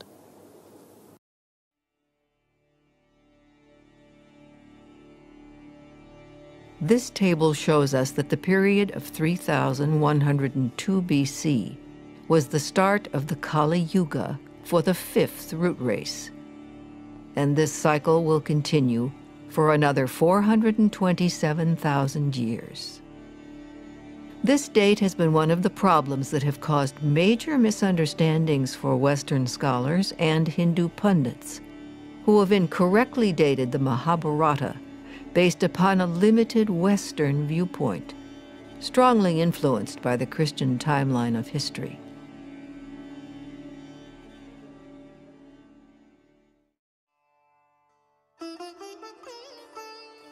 Arjuna's brother, Yudhishthira, symbolically opened the Kali Yuga era. He was an actual king who lived in 3102 years BC, but his name is associated with the Great Deluge at the time of the first sinking of Atlantis, around 4 million years ago, just after the finish of the Great War. Hence the confusion, as the esoteric teachings that are woven into the religious traditions are full of blinds and veils to protect the teaching from the profane. Again, because of cultural misconceptions over the centuries in both the East and the West, considering anything outside of several thousand years is a place few have wished to venture.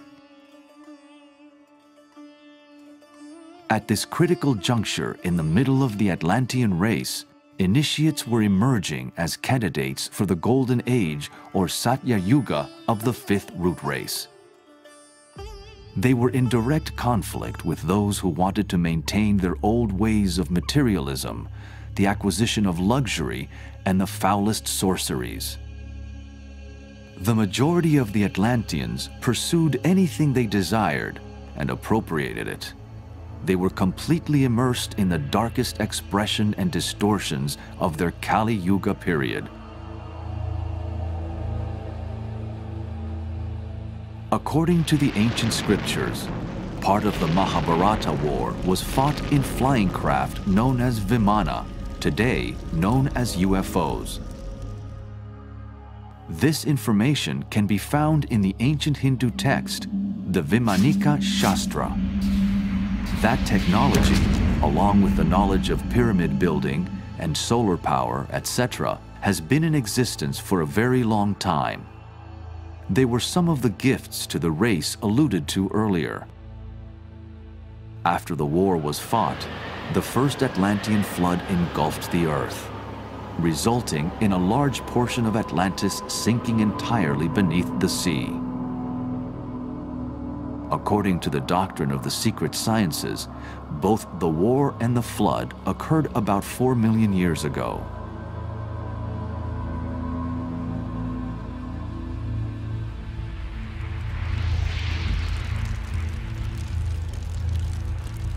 Following the crisis of individualization in Lemurian times, this war and flood was the second great crisis in the history of humanity, corresponding to the second release of energy from Shambhala, the home of Sanat Kumara, Lord of the world. These impacts of energy have been called the Shambhala impacts and correspond closely to the essence of each root race. Hence, the figures 333, 444, and 555 express the branch race of the subrace of the root race. They are deeply philosophical numerically and are also literal points in history. Each impact has been destructive, yet they have destroyed the obstacles that have prevented human progress and ultimately regenerated the world.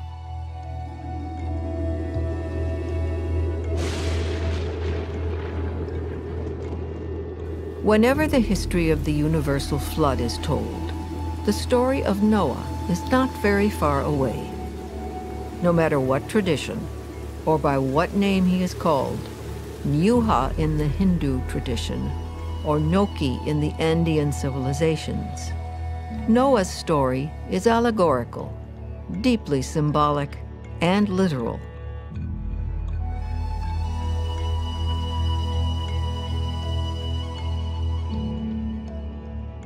Noah was the Hindu Manu, also called Vaisvata Manu, guide of the new emerging fifth root race.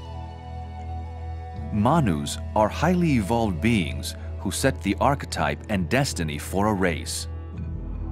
The Manu Noah's reign spanned the interim period between the destruction of the fourth Atlantean root race and the emerging fifth root race. The story of the animals boarding the ark 2 by 2 is literal, no doubt, but also an allegory for the scattered remnants of humanity. They were so recalcitrant in their old ways that, in the words of one adept, they were salvaged in spite of themselves.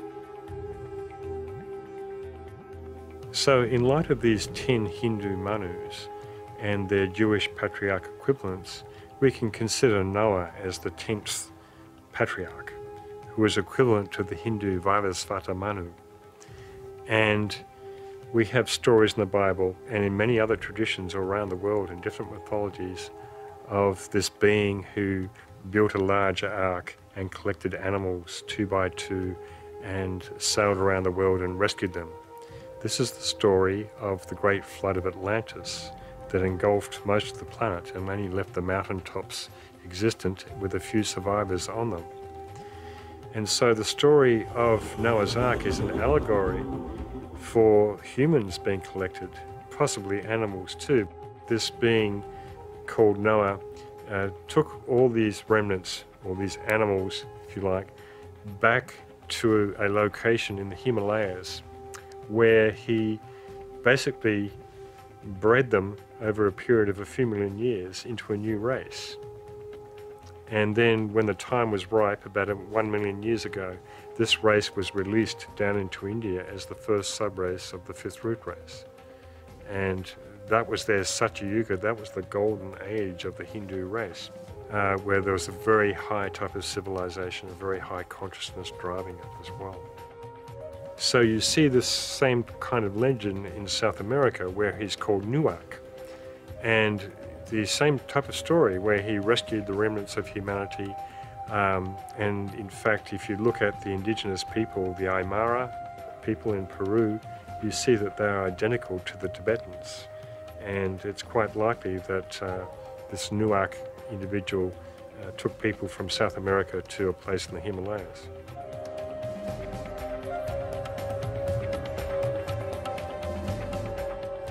These various sub-races and branch races that survived the flood were rescued by Noah on the highest reaches of mountains, where refuge had been found from the extraordinarily high floods that covered the entire planet. Over a period of a few million years, a synthesis of races was created, eventually to become the first Hindu subrace of the fifth root race. This race emerged about 1 million years ago in India. Again, incredulous viewers may find their traditional interpretation of history challenged by the wide disparity in time between the currently accepted date of 2,500 years BC for the Hindu civilization and 1 million years. There were 3 more Atlantean floods up until relatively recently. This has become a source of confusion for scholars chronologically, mistaking Plato's Atlantis as the only Atlantis and the only sinking, when in fact, the sinking of the various continents and islands of Atlantis spanned approximately 4 million years.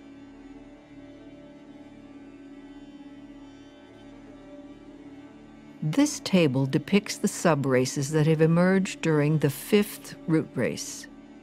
Note that the Hindu subrace is the first subrace, and hence the cradle of all Western races and nations. It was in the Golden Age, or Satya Yuga of India 1 million years ago, that the highest possible types of humanity incarnated as divine exemplaries of what the race could be. All the Western subraces are derived from the first subrace of this fifth root race, which was the Hindu. And this is about 1 million years ago. So the subrace of the fifth root race manifested in what we call India today.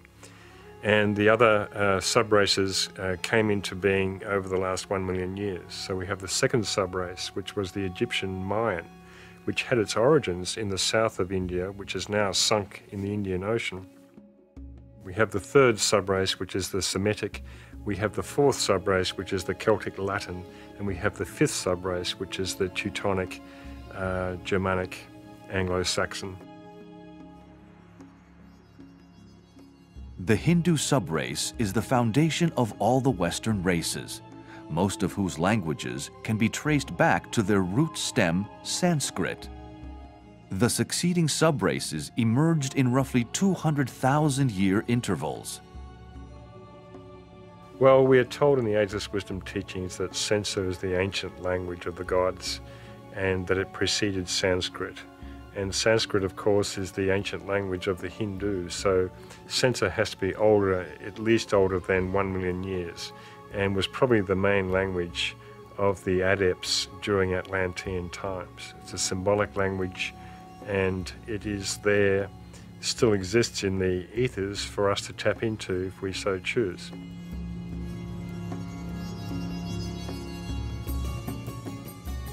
The genesis of the Egyptians and Mayans is very ancient, no less than 860,000 years ago.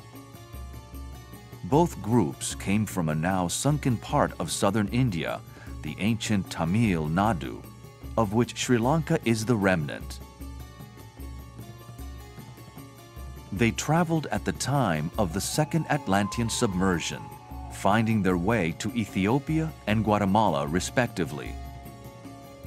Hence the similarity of their esoteric knowledge, rituals, architecture, art, pyramids, astronomy, customs, etc., not only with one another, but also with Mother India.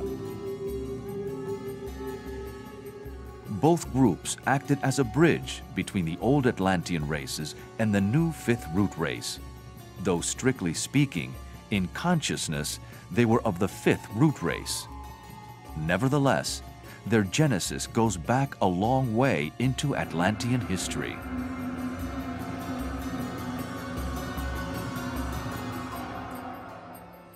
The second Great Deluge happened around about 860,000 years ago, which was the start of the second subrace of the fifth root race.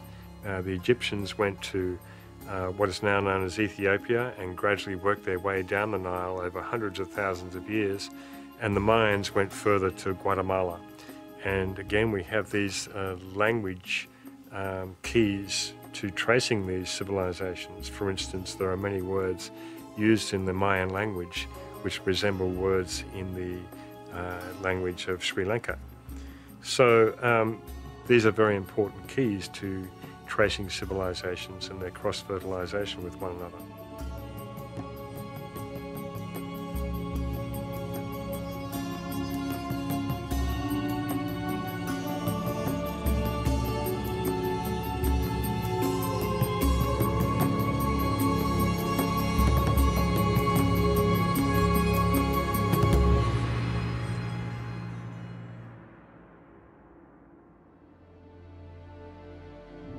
In that second deluge of Atlantis, apparently most of the Atlantean giants met their watery fate.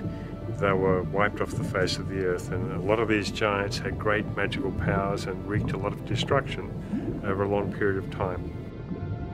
The third deluge happened around about 270,000 years ago, and the fourth and final deluge of Atlantis happened with the sinking of Poseidonus, the last island that remained just out of the so-called Pillars of Hercules near the Mediterranean.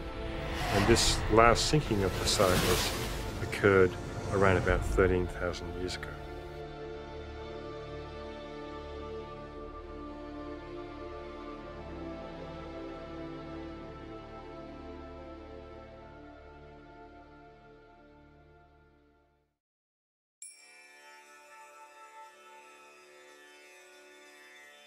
This table depicts the 4 major yuga cycles of this 5th root race, which spans almost 4 million years. The corresponding ages as they were known in Greece are displayed, as well as the durations of these cycles with their respective manus, divine archetypes of the race. Note the being called Asura Maya, intimately associated with the Mayans, and source of the most hidden knowledge regarding astronomy, astrology, and cycles.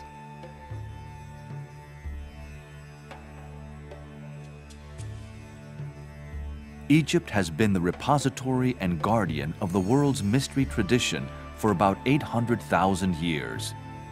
Pyramid technology had been around for millions of years before that, as has the science of astronomy, going back at least 3.24 million years into the Atlantean period.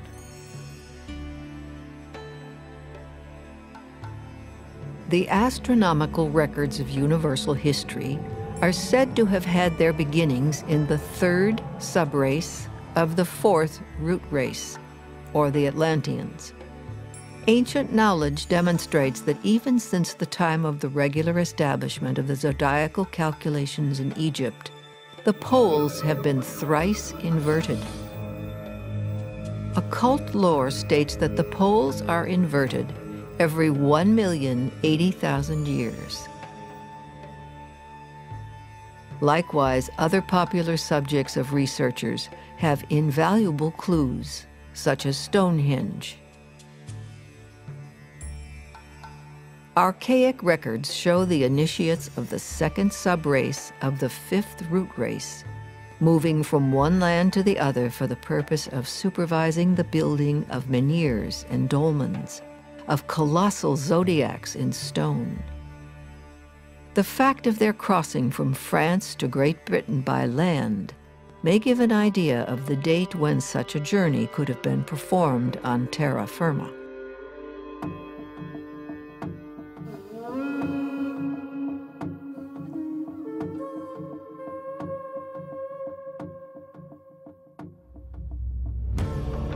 Hence, Stonehenge and many other constructions in Europe are much more ancient than hitherto speculated, up to 860,000 years old. Note also that these enormous structures were erected partly through the brute strength of the giants of that race. Had there been no giants to move about such colossal rocks, there could never have been a Stonehenge, a Karnak in Brittany, France, and other such cyclopean sculptures. If there had not been such a thing as magic, there could never have been so many witnesses to oracular and speaking stones. Magic here also refers to the utilization of the science of sound to erect those structures. In the near future, there will be seen the reappearance of the faculty of the Lemurians and early Atlanteans to raise great masses, this time on a higher turn of the evolutionary spiral.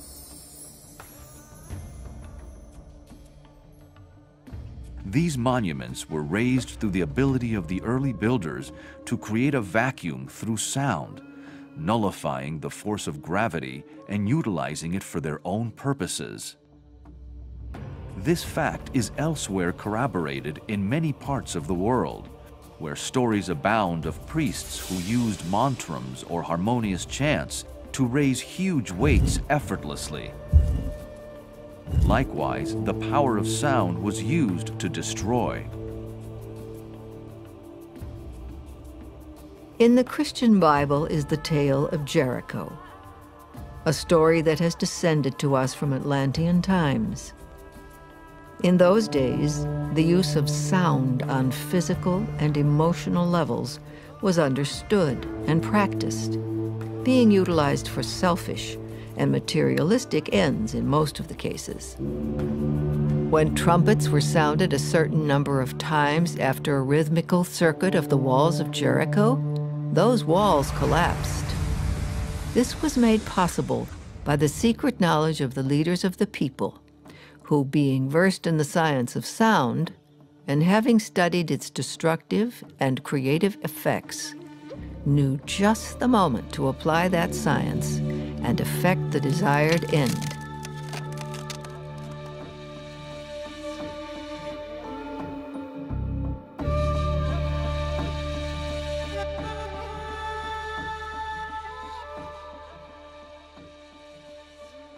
Megalithic sites are very important for tracing the hidden history of humanity and all the civilizations that have come and gone.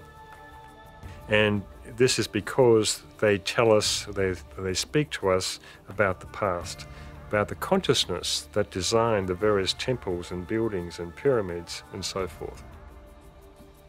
We can find ruins that are not so sophisticated, reflecting the consciousness of that particular civilization, and we can find ruins that are incredibly sophisticated and reflect a high consciousness which was driving that civilization at that time. The fact that we have many ruins on top of each other over many, many millions of years makes it very confusing to discern which civilization came first and which was older than the other. And so the Hidden History of Humanity project is about establishing or re-establishing the correct chronology for human evolution, because this human evolution is essentially the story of the human soul and the unfoldment of consciousness since that period back in Lemuria 21.5 million years ago, when individualization occurred.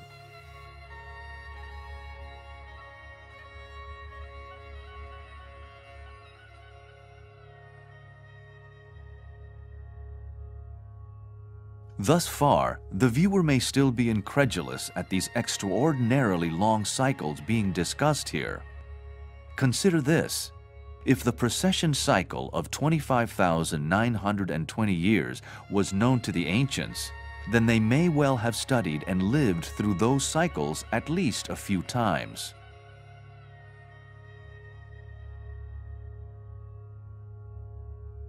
Pliny, the ancient Roman historian, writes that Epigenes attested to the fact that the Chaldeans preserved astral observations in inscriptions upon brick tiles, extending to a period of 720,000 years. Cicero, the Roman statesman and philosopher, somewhat indignantly relates the Babylonian priests' assertion that they had preserved upon monuments observations extending back 470,000 years. The Neoplatonist philosopher Simplicius, who lived in the 6th century AD, wrote that the Egyptians had kept astronomical observations and records for the past 630,000 years.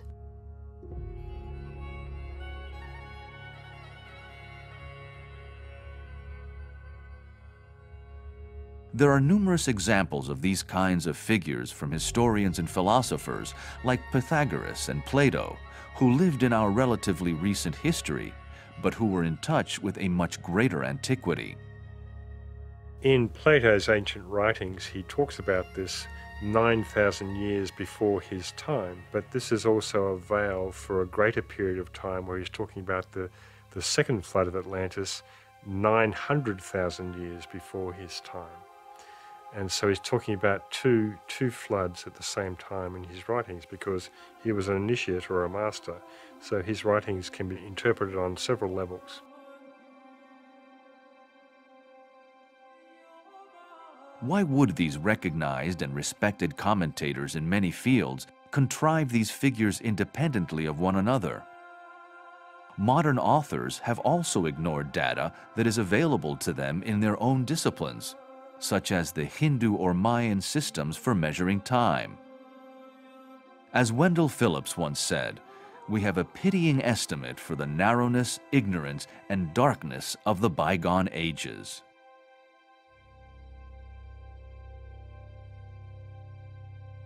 By ignoring the vast cycles of time discussed in the most ancient traditions of the East, mainstream and alternative investigators have arrived at dubious and far-fetched theories of dating history. This has come about through trying to address the disproportionate timescales between the mainstream theory of the dinosaur extinction 65 million years ago and the accepted theory of civilization emerging between 5,000 to 10,000 years ago. Hence, theories such as cataclysmic geology and crust slippage have been put forward over the past 100 years or more. Cataclysmic geology states that the geological timescale has been compressed by cataclysmic events, giving only several thousand years duration instead of the actual millions of years figures. This theory of cataclysmic geology stands in direct opposition to the most commonly held theory of uniformitarianism, the concept that the Earth's surface was shaped by gradual processes such as erosion and by small sudden changes such as earthquakes and floods. Perhaps the truth lays hid in the middle way between these two opposites? Cataclysms come around regularly and cyclically through the rounds, the Manvantaras, the Yugas, and they come destroying with fire or with water or with wind, and they're created by cyclic events that are associated with the sun and the moon's gravitational pull on the earth, and no doubt other factors. Geological cataclysms have come and gone for millennia, shaping the evolution of the Earth. Another middle way solution on the theme of chronology is that infant humanity emerged 20 million years ago, close to the dinosaur extinction. This is verified by teachings of the ageless wisdom. In concurrence with this alternative chronology is the esoteric doctrine's dating of the Cretaceous period at 16 million years ago, bringing discoveries such as fossilized human footprints in Cretaceous rocks into more reasonable contention. In crust slippage theory, the entire outer shell of the Earth moves approximately 2,000 miles like the loose skin of an orange.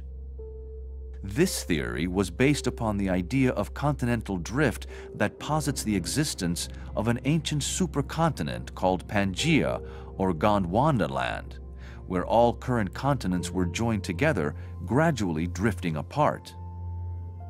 The ageless wisdom does not concur with these theories, but asks fair-minded investigators to consider that far older continents may lay hid beneath the ocean floor, whose strata have never been geologically explored. In relation to the cataclysms that occur on the planet, the continents break up and sink, or they are raised from the ocean floor. And this is counter to the current scientific theory of Gondwana land, where we see this one supercontinent, all the continents joined together, then gradually through continental drift, drifting apart and creating the current position of the continents on the planet. Esoterically, this is not so. The continents actually sunk beneath into the Earth's crust and are raised again from the Earth's crust. So as we transition from this fifth root race to the sixth root race, we will see these continents re-emerging from the Earth's crust again and being raised up out of the ocean and creating new continents while other continents sink.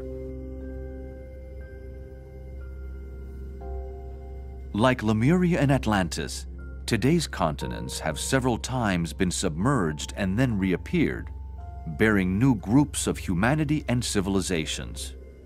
Ancient earthquakes, floods, and volcanic eruptions caused continents to sink, just as future geological upheavals will cause those same continents again to disappear and reemerge. But in the latter's case, not identical to their old forms. The one causal factor that has always been behind these periodical renovations of the Earth has been the varied rotation of the Earth on its axis, caused by the magnetic pull of the Sun and Moon. This has led to decreased velocity of rotation, causing the waters to flow toward the polar lands, submerging them, whilst new lands arise in the middle equatorial regions. Hence, these periodic solar and lunar influences flatten the globe around the equator, making it go down in some places and swell up in others. The swelling runs toward the extremities of the poles, hence new lands arise and old ones are sucked under.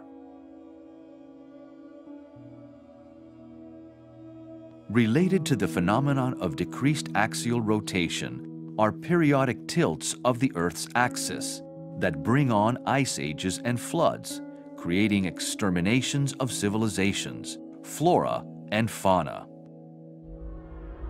These are not random occurrences, but as described in the science of cycles, follow a universal pattern that acts at the appointed time in strict accordance and harmony with karmic law.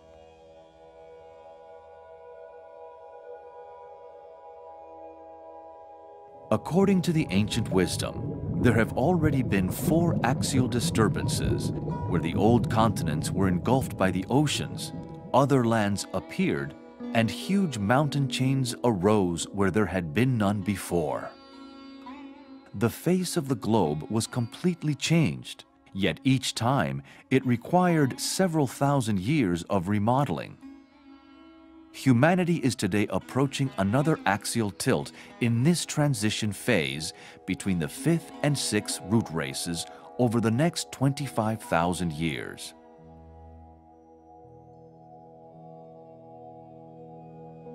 The esoteric doctrine states that another cause of Earth changes belongs to a grand cycle of 1,080,000 years where the planet is subjected to a complete physical revolution, resulting in the poles exchanging places. Today, the Earth is witness to the ending of one of these cycles that will bring on these changes. During this cycle, the poles slowly move toward the equator, whilst the tropical regions with their prolific flora and fauna move toward the poles. This is the reason why there is fossil evidence of tropical plants having existed where the freezing tundra regions are today. At the end of this approximately 1 million year cycle, changes in climate are accompanied by earthquakes and other disturbances, taking about 25,000 years to complete. Today, the magnetic North Pole is moving faster than at any time in human history, currently relocating towards Russia at a rate of about 40 miles a year. Hence, as the magnetic shift and eventual reversal of the poles continues, the physical reversal or flip of the poles will take place at axis tilting intervals in the next 25,000 years. This period will usher in the 6th root race.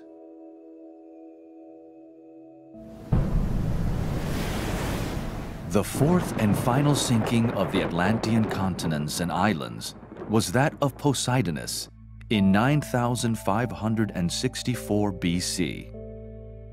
Plato's description of Poseidon's fate as 9,000 years is a reference to this latter period for Plato's time, several centuries BC.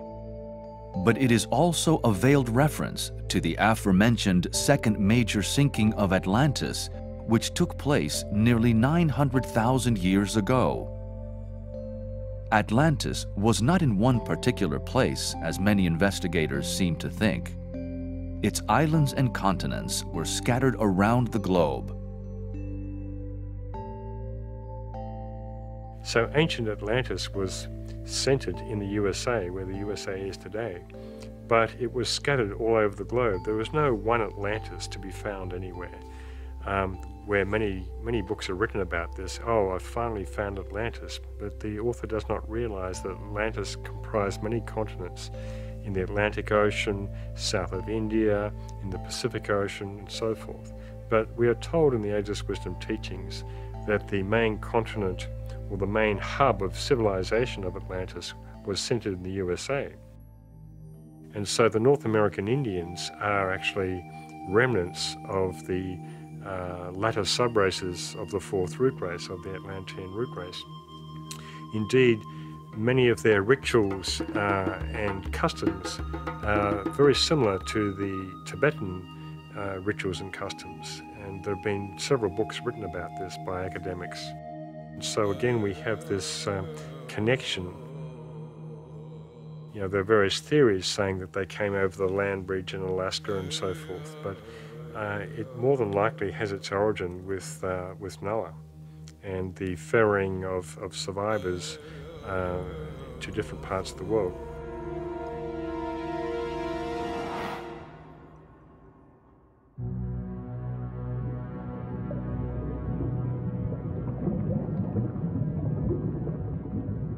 The Atlantis 900,000 years ago was a very large island continent, now sunk in the Atlantic Ocean. Plato's description of an Atlantean city was a generic blueprint for many Atlantean cities, the remains of which have been discovered in several locations in South America and elsewhere. And so the sub-races of the fifth root race evolved over the past 1 million years, warring incessantly with the remaining sub-races of the Atlanteans. The Manu for the third sub-race of the fifth root race was Abraham, founding father of the Jewish, Arab, and Afghani peoples. One character in Abraham's story was Ishmael, who represented the trouble-making capacity of the Atlantean consciousness. Note that the three major root races elapsed thus far, and the crises of humanity are reflected in the numerals 333, 444, and 555, depicting branch race, subrace, and root race. The three periods in this table represent the three initiations, or expansions of consciousness, representing control over the physical, emotional, and mental bodies respectively throughout the elapsed three root races. They also represent three releases of intense spiritual power from the crown chakra of the world, Shambhala. Today, in Earth's crisis, it is entering the sixth branch race of the fifth subrace of the fifth root race. The sixth branch race is the seed for the coming sixth subrace, which will be the seed for the sixth root race, eventually based in South America over the next 25,000 years.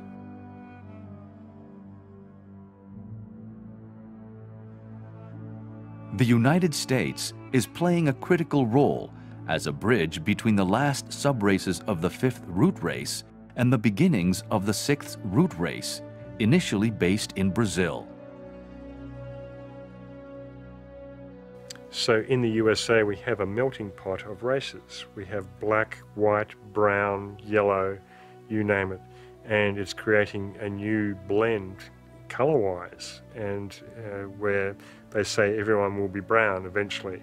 And this will be probably the case in the sixth root race as it emerges in the next 25,000 years in South America. But I'm sure there'll be certain ethnic types who will retain their particular archetypal colours and DNA and so forth. But essentially we're looking at the sixth root race as being a blend of all of humanity that has ever been. And this is a revolutionary idea because it's never happened before in the history of the planet.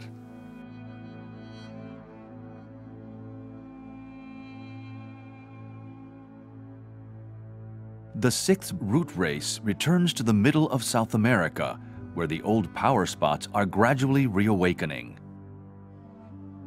The fifth root race is in its Kali Yuga cycle, just as the Kali Yuga was active in the previous cycle in Atlantis.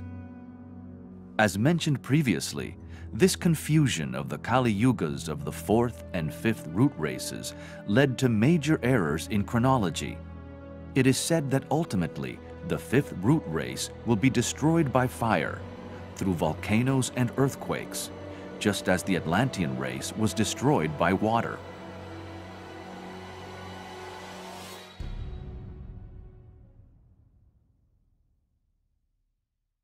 Humanity today finds itself going into the 6th root race from the 5th root race. And we find ourselves in a similar position as we did back in Atlantean times when humanity was transitioning from the 4th root race to the 5th root race. And humanity had to make a choice at that time whether to follow the way of light or to stay with the way of materialism. And this brought on the Great War at that time. And we find ourselves in a similar position today as we move into the 6th root race and with all the same type of challenges for humanity to discern.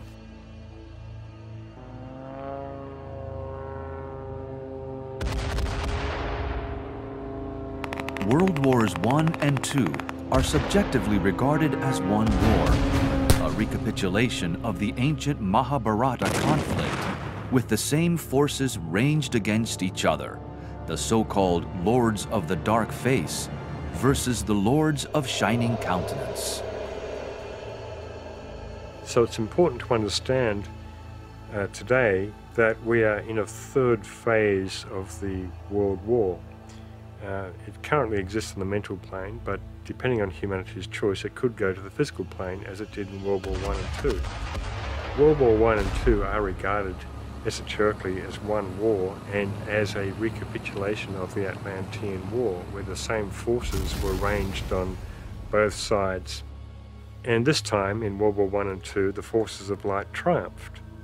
The door where evil dwells, quote unquote, was sealed.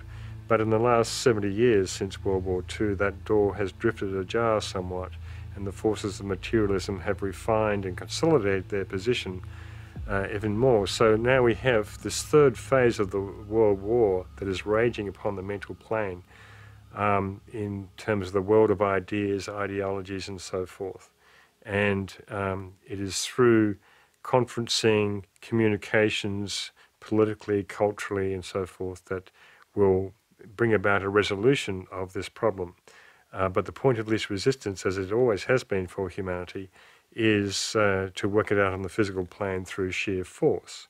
And this is a real danger at the moment because the increasing Shambhala impacts, the increasing force of Shambhala, which we are told we had the 5th impact in the year 2000, is going directly to humanity, where hitherto had been veiled or filtered by the hierarchy. So the point of least resistance for humanity when they receive this Shambhala force is to use force, is the power of the will in its lower aspect. So these are the dangers we are facing, yet the hierarchy made a calculated risk to allow this Shambhala force to go directly to humanity because it's going to help speed up evolution and accelerate evolution. This planet has fallen way behind in its evolution. It should be at the same status as Venus, we're told in the Ageless Wisdom teachings. And the reason it isn't is because of the failure of the moon chain evolution, the previous chain to this earth chain.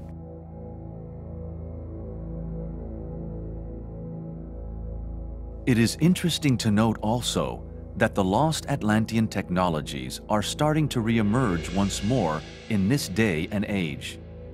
Also, since World War II, UFOs have been very prominent. Hence, the world is only just emerging from this recapitulation period.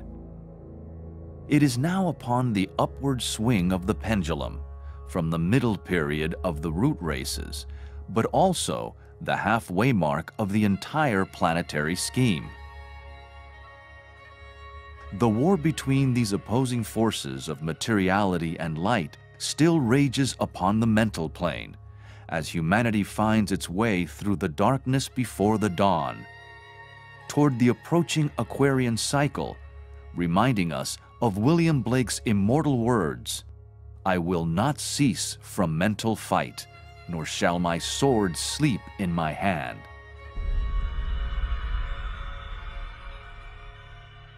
As a result of events that transpired at the end of the last World War, it is said that the great avatar known in the East as Maitreya and in the West as Christ will return again soon to walk amongst humanity.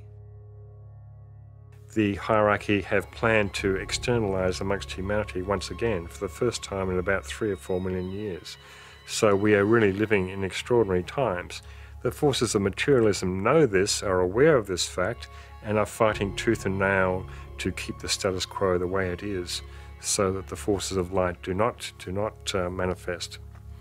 So we are really emerging from a period of control by the forces of materialism, despite the fact that many thousands of people have reached liberation since that time. But overall, the planet has been in control by those forces.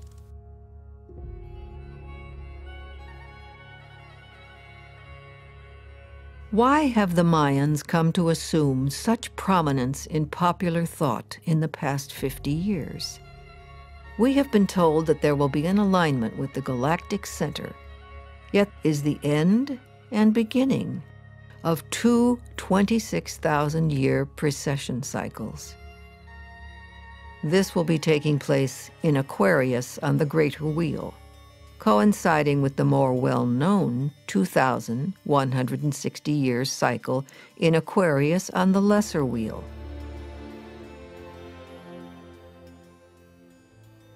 Hence, we are in a time of unique opportunity. 2 Aquarian cycles. A new precession cycle will take humanity into the 6th root race proper in about 25,000 years' time. But Mayan elders and others connected to the secret wisdom do acknowledge that Earth changes will increase for the next few hundred years, and it is occurring with increasing frequency now.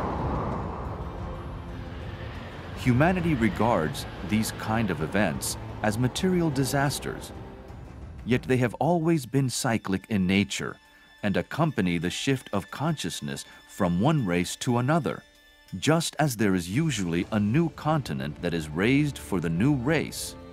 Hence, parts of South America may sink, whilst other older landforms nearby may be raised out of the sea. The Mayan tradition points the way to South America and its role for a reawakened Shambhala, from where the Ancient of Days or the Lord of the World will resume his watch for the 6th root race. The Mayans' ancient base in Guatemala and the consciousness that was generated there is a bridge between North America with its synthesized European consciousness and the future 6th root race in South America. For thousands of years, Central America has played the role of a great meeting place for many cultures from the Pacific and the Atlantic Oceans. Currently, the main focus for Shambhala is in one of its branches somewhere in the Gobi Desert in Mongolia, existing in invisible etheric matter. As noted earlier, the original location of Shambhala in Lemurian times was in South America, whilst another branch of Shambhala was much later connected to the Mayans in Guatemala.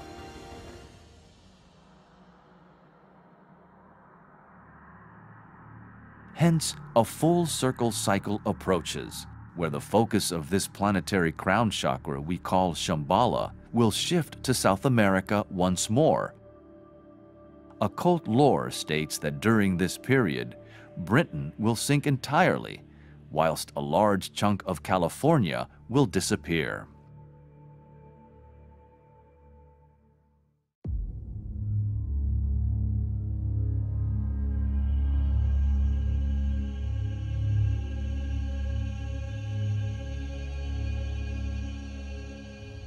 Cataclysms will occur worldwide during the next 1,000 years. Continents will be shaken. Lands will be raised and submerged, culminating in the profound material disaster, which will overtake the world towards the close of the 5th root race.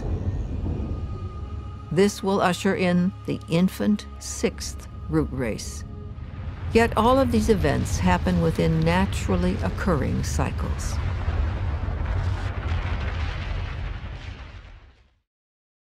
The elevation and subsidence of continents is always in progress. The whole coast of South America has been raised up 10 to 15 feet. The British Islands have been 4 times sunk beneath the ocean, and subsequently raised again and peopled. Within the last 5,000 or 6,000 years, the shores of Sweden, Denmark, and Norway have risen from 200 to 600 feet. In Scotland, there are raised beaches with outlying stacks and skerries surmounting the shore, now eroded by waves. The north of Europe is still rising from the sea, and South America presents the phenomenon of raised beaches of over 1,000 miles in length, now at a height varying from 100 to 1,300 feet above sea level.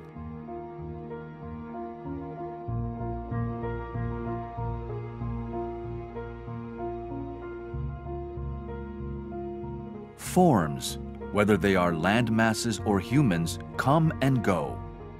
But the consciousness remains and moves forward. It is the soul's evolution toward liberation that is the most important factor, whether it be individual, group, racial, national, or global. The 6th root race is where the intuition will be developed and will express itself through the qualities of the heart and right human relationships. Humanity will reclaim knowledge of some of the lost Atlantean technologies, create new forms of music and art, as well as gain an understanding of the nature of the soul, reincarnation, and its true place in history. The Aquarian cycle will be an age of science, exoteric and esoteric, where the universal spiritual laws will come into a much closer alignment with our earthly laws, and a period of peace could well reign in the new Satya Yuga, or Golden Age.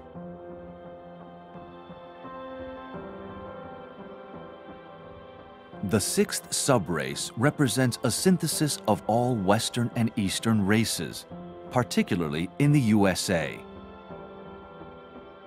Note in the triangle diagram that one common denominator is the energy of the 2nd ray of love wisdom as the soul ray of Britain and the USA, and the personality ray of Brazil. In the coming race, it will not only be the intuition or Buddhic consciousness that will be the evolutionary goal, but the expression of the loving heart.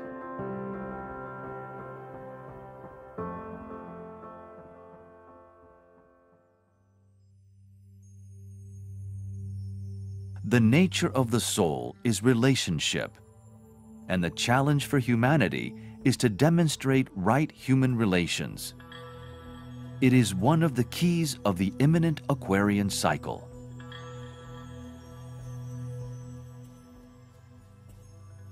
So again, just to restate, the reason for this Hidden History of Humanity project is to recalibrate chronology, to recalibrate world history, to reset the correct chronology for the unfoldment of human consciousness throughout the root races and into the present day and into the future, and to really know the story of the human soul, the unfoldment of consciousness from that individualization period back in Lemurian times through the Atlantean root races and all the karma that was created and is being worked out today.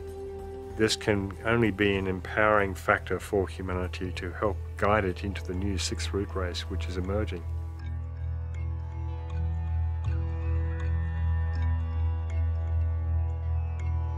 As stated in the beginning of this documentary, this first series of the Hidden History of Humanity is meant to establish a broad structure of understanding. A future series will follow and fill in more detail. In the meantime, the viewer can visit the author's website or obtain various publications such as The Hidden History of Humanity, Volume 1, or The Shambhala Impacts.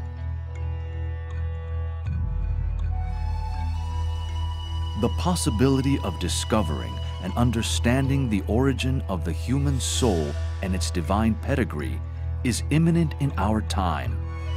We stand before a doorway leading to planetary illumination upon the greatest mysteries of life, the hidden history of humanity.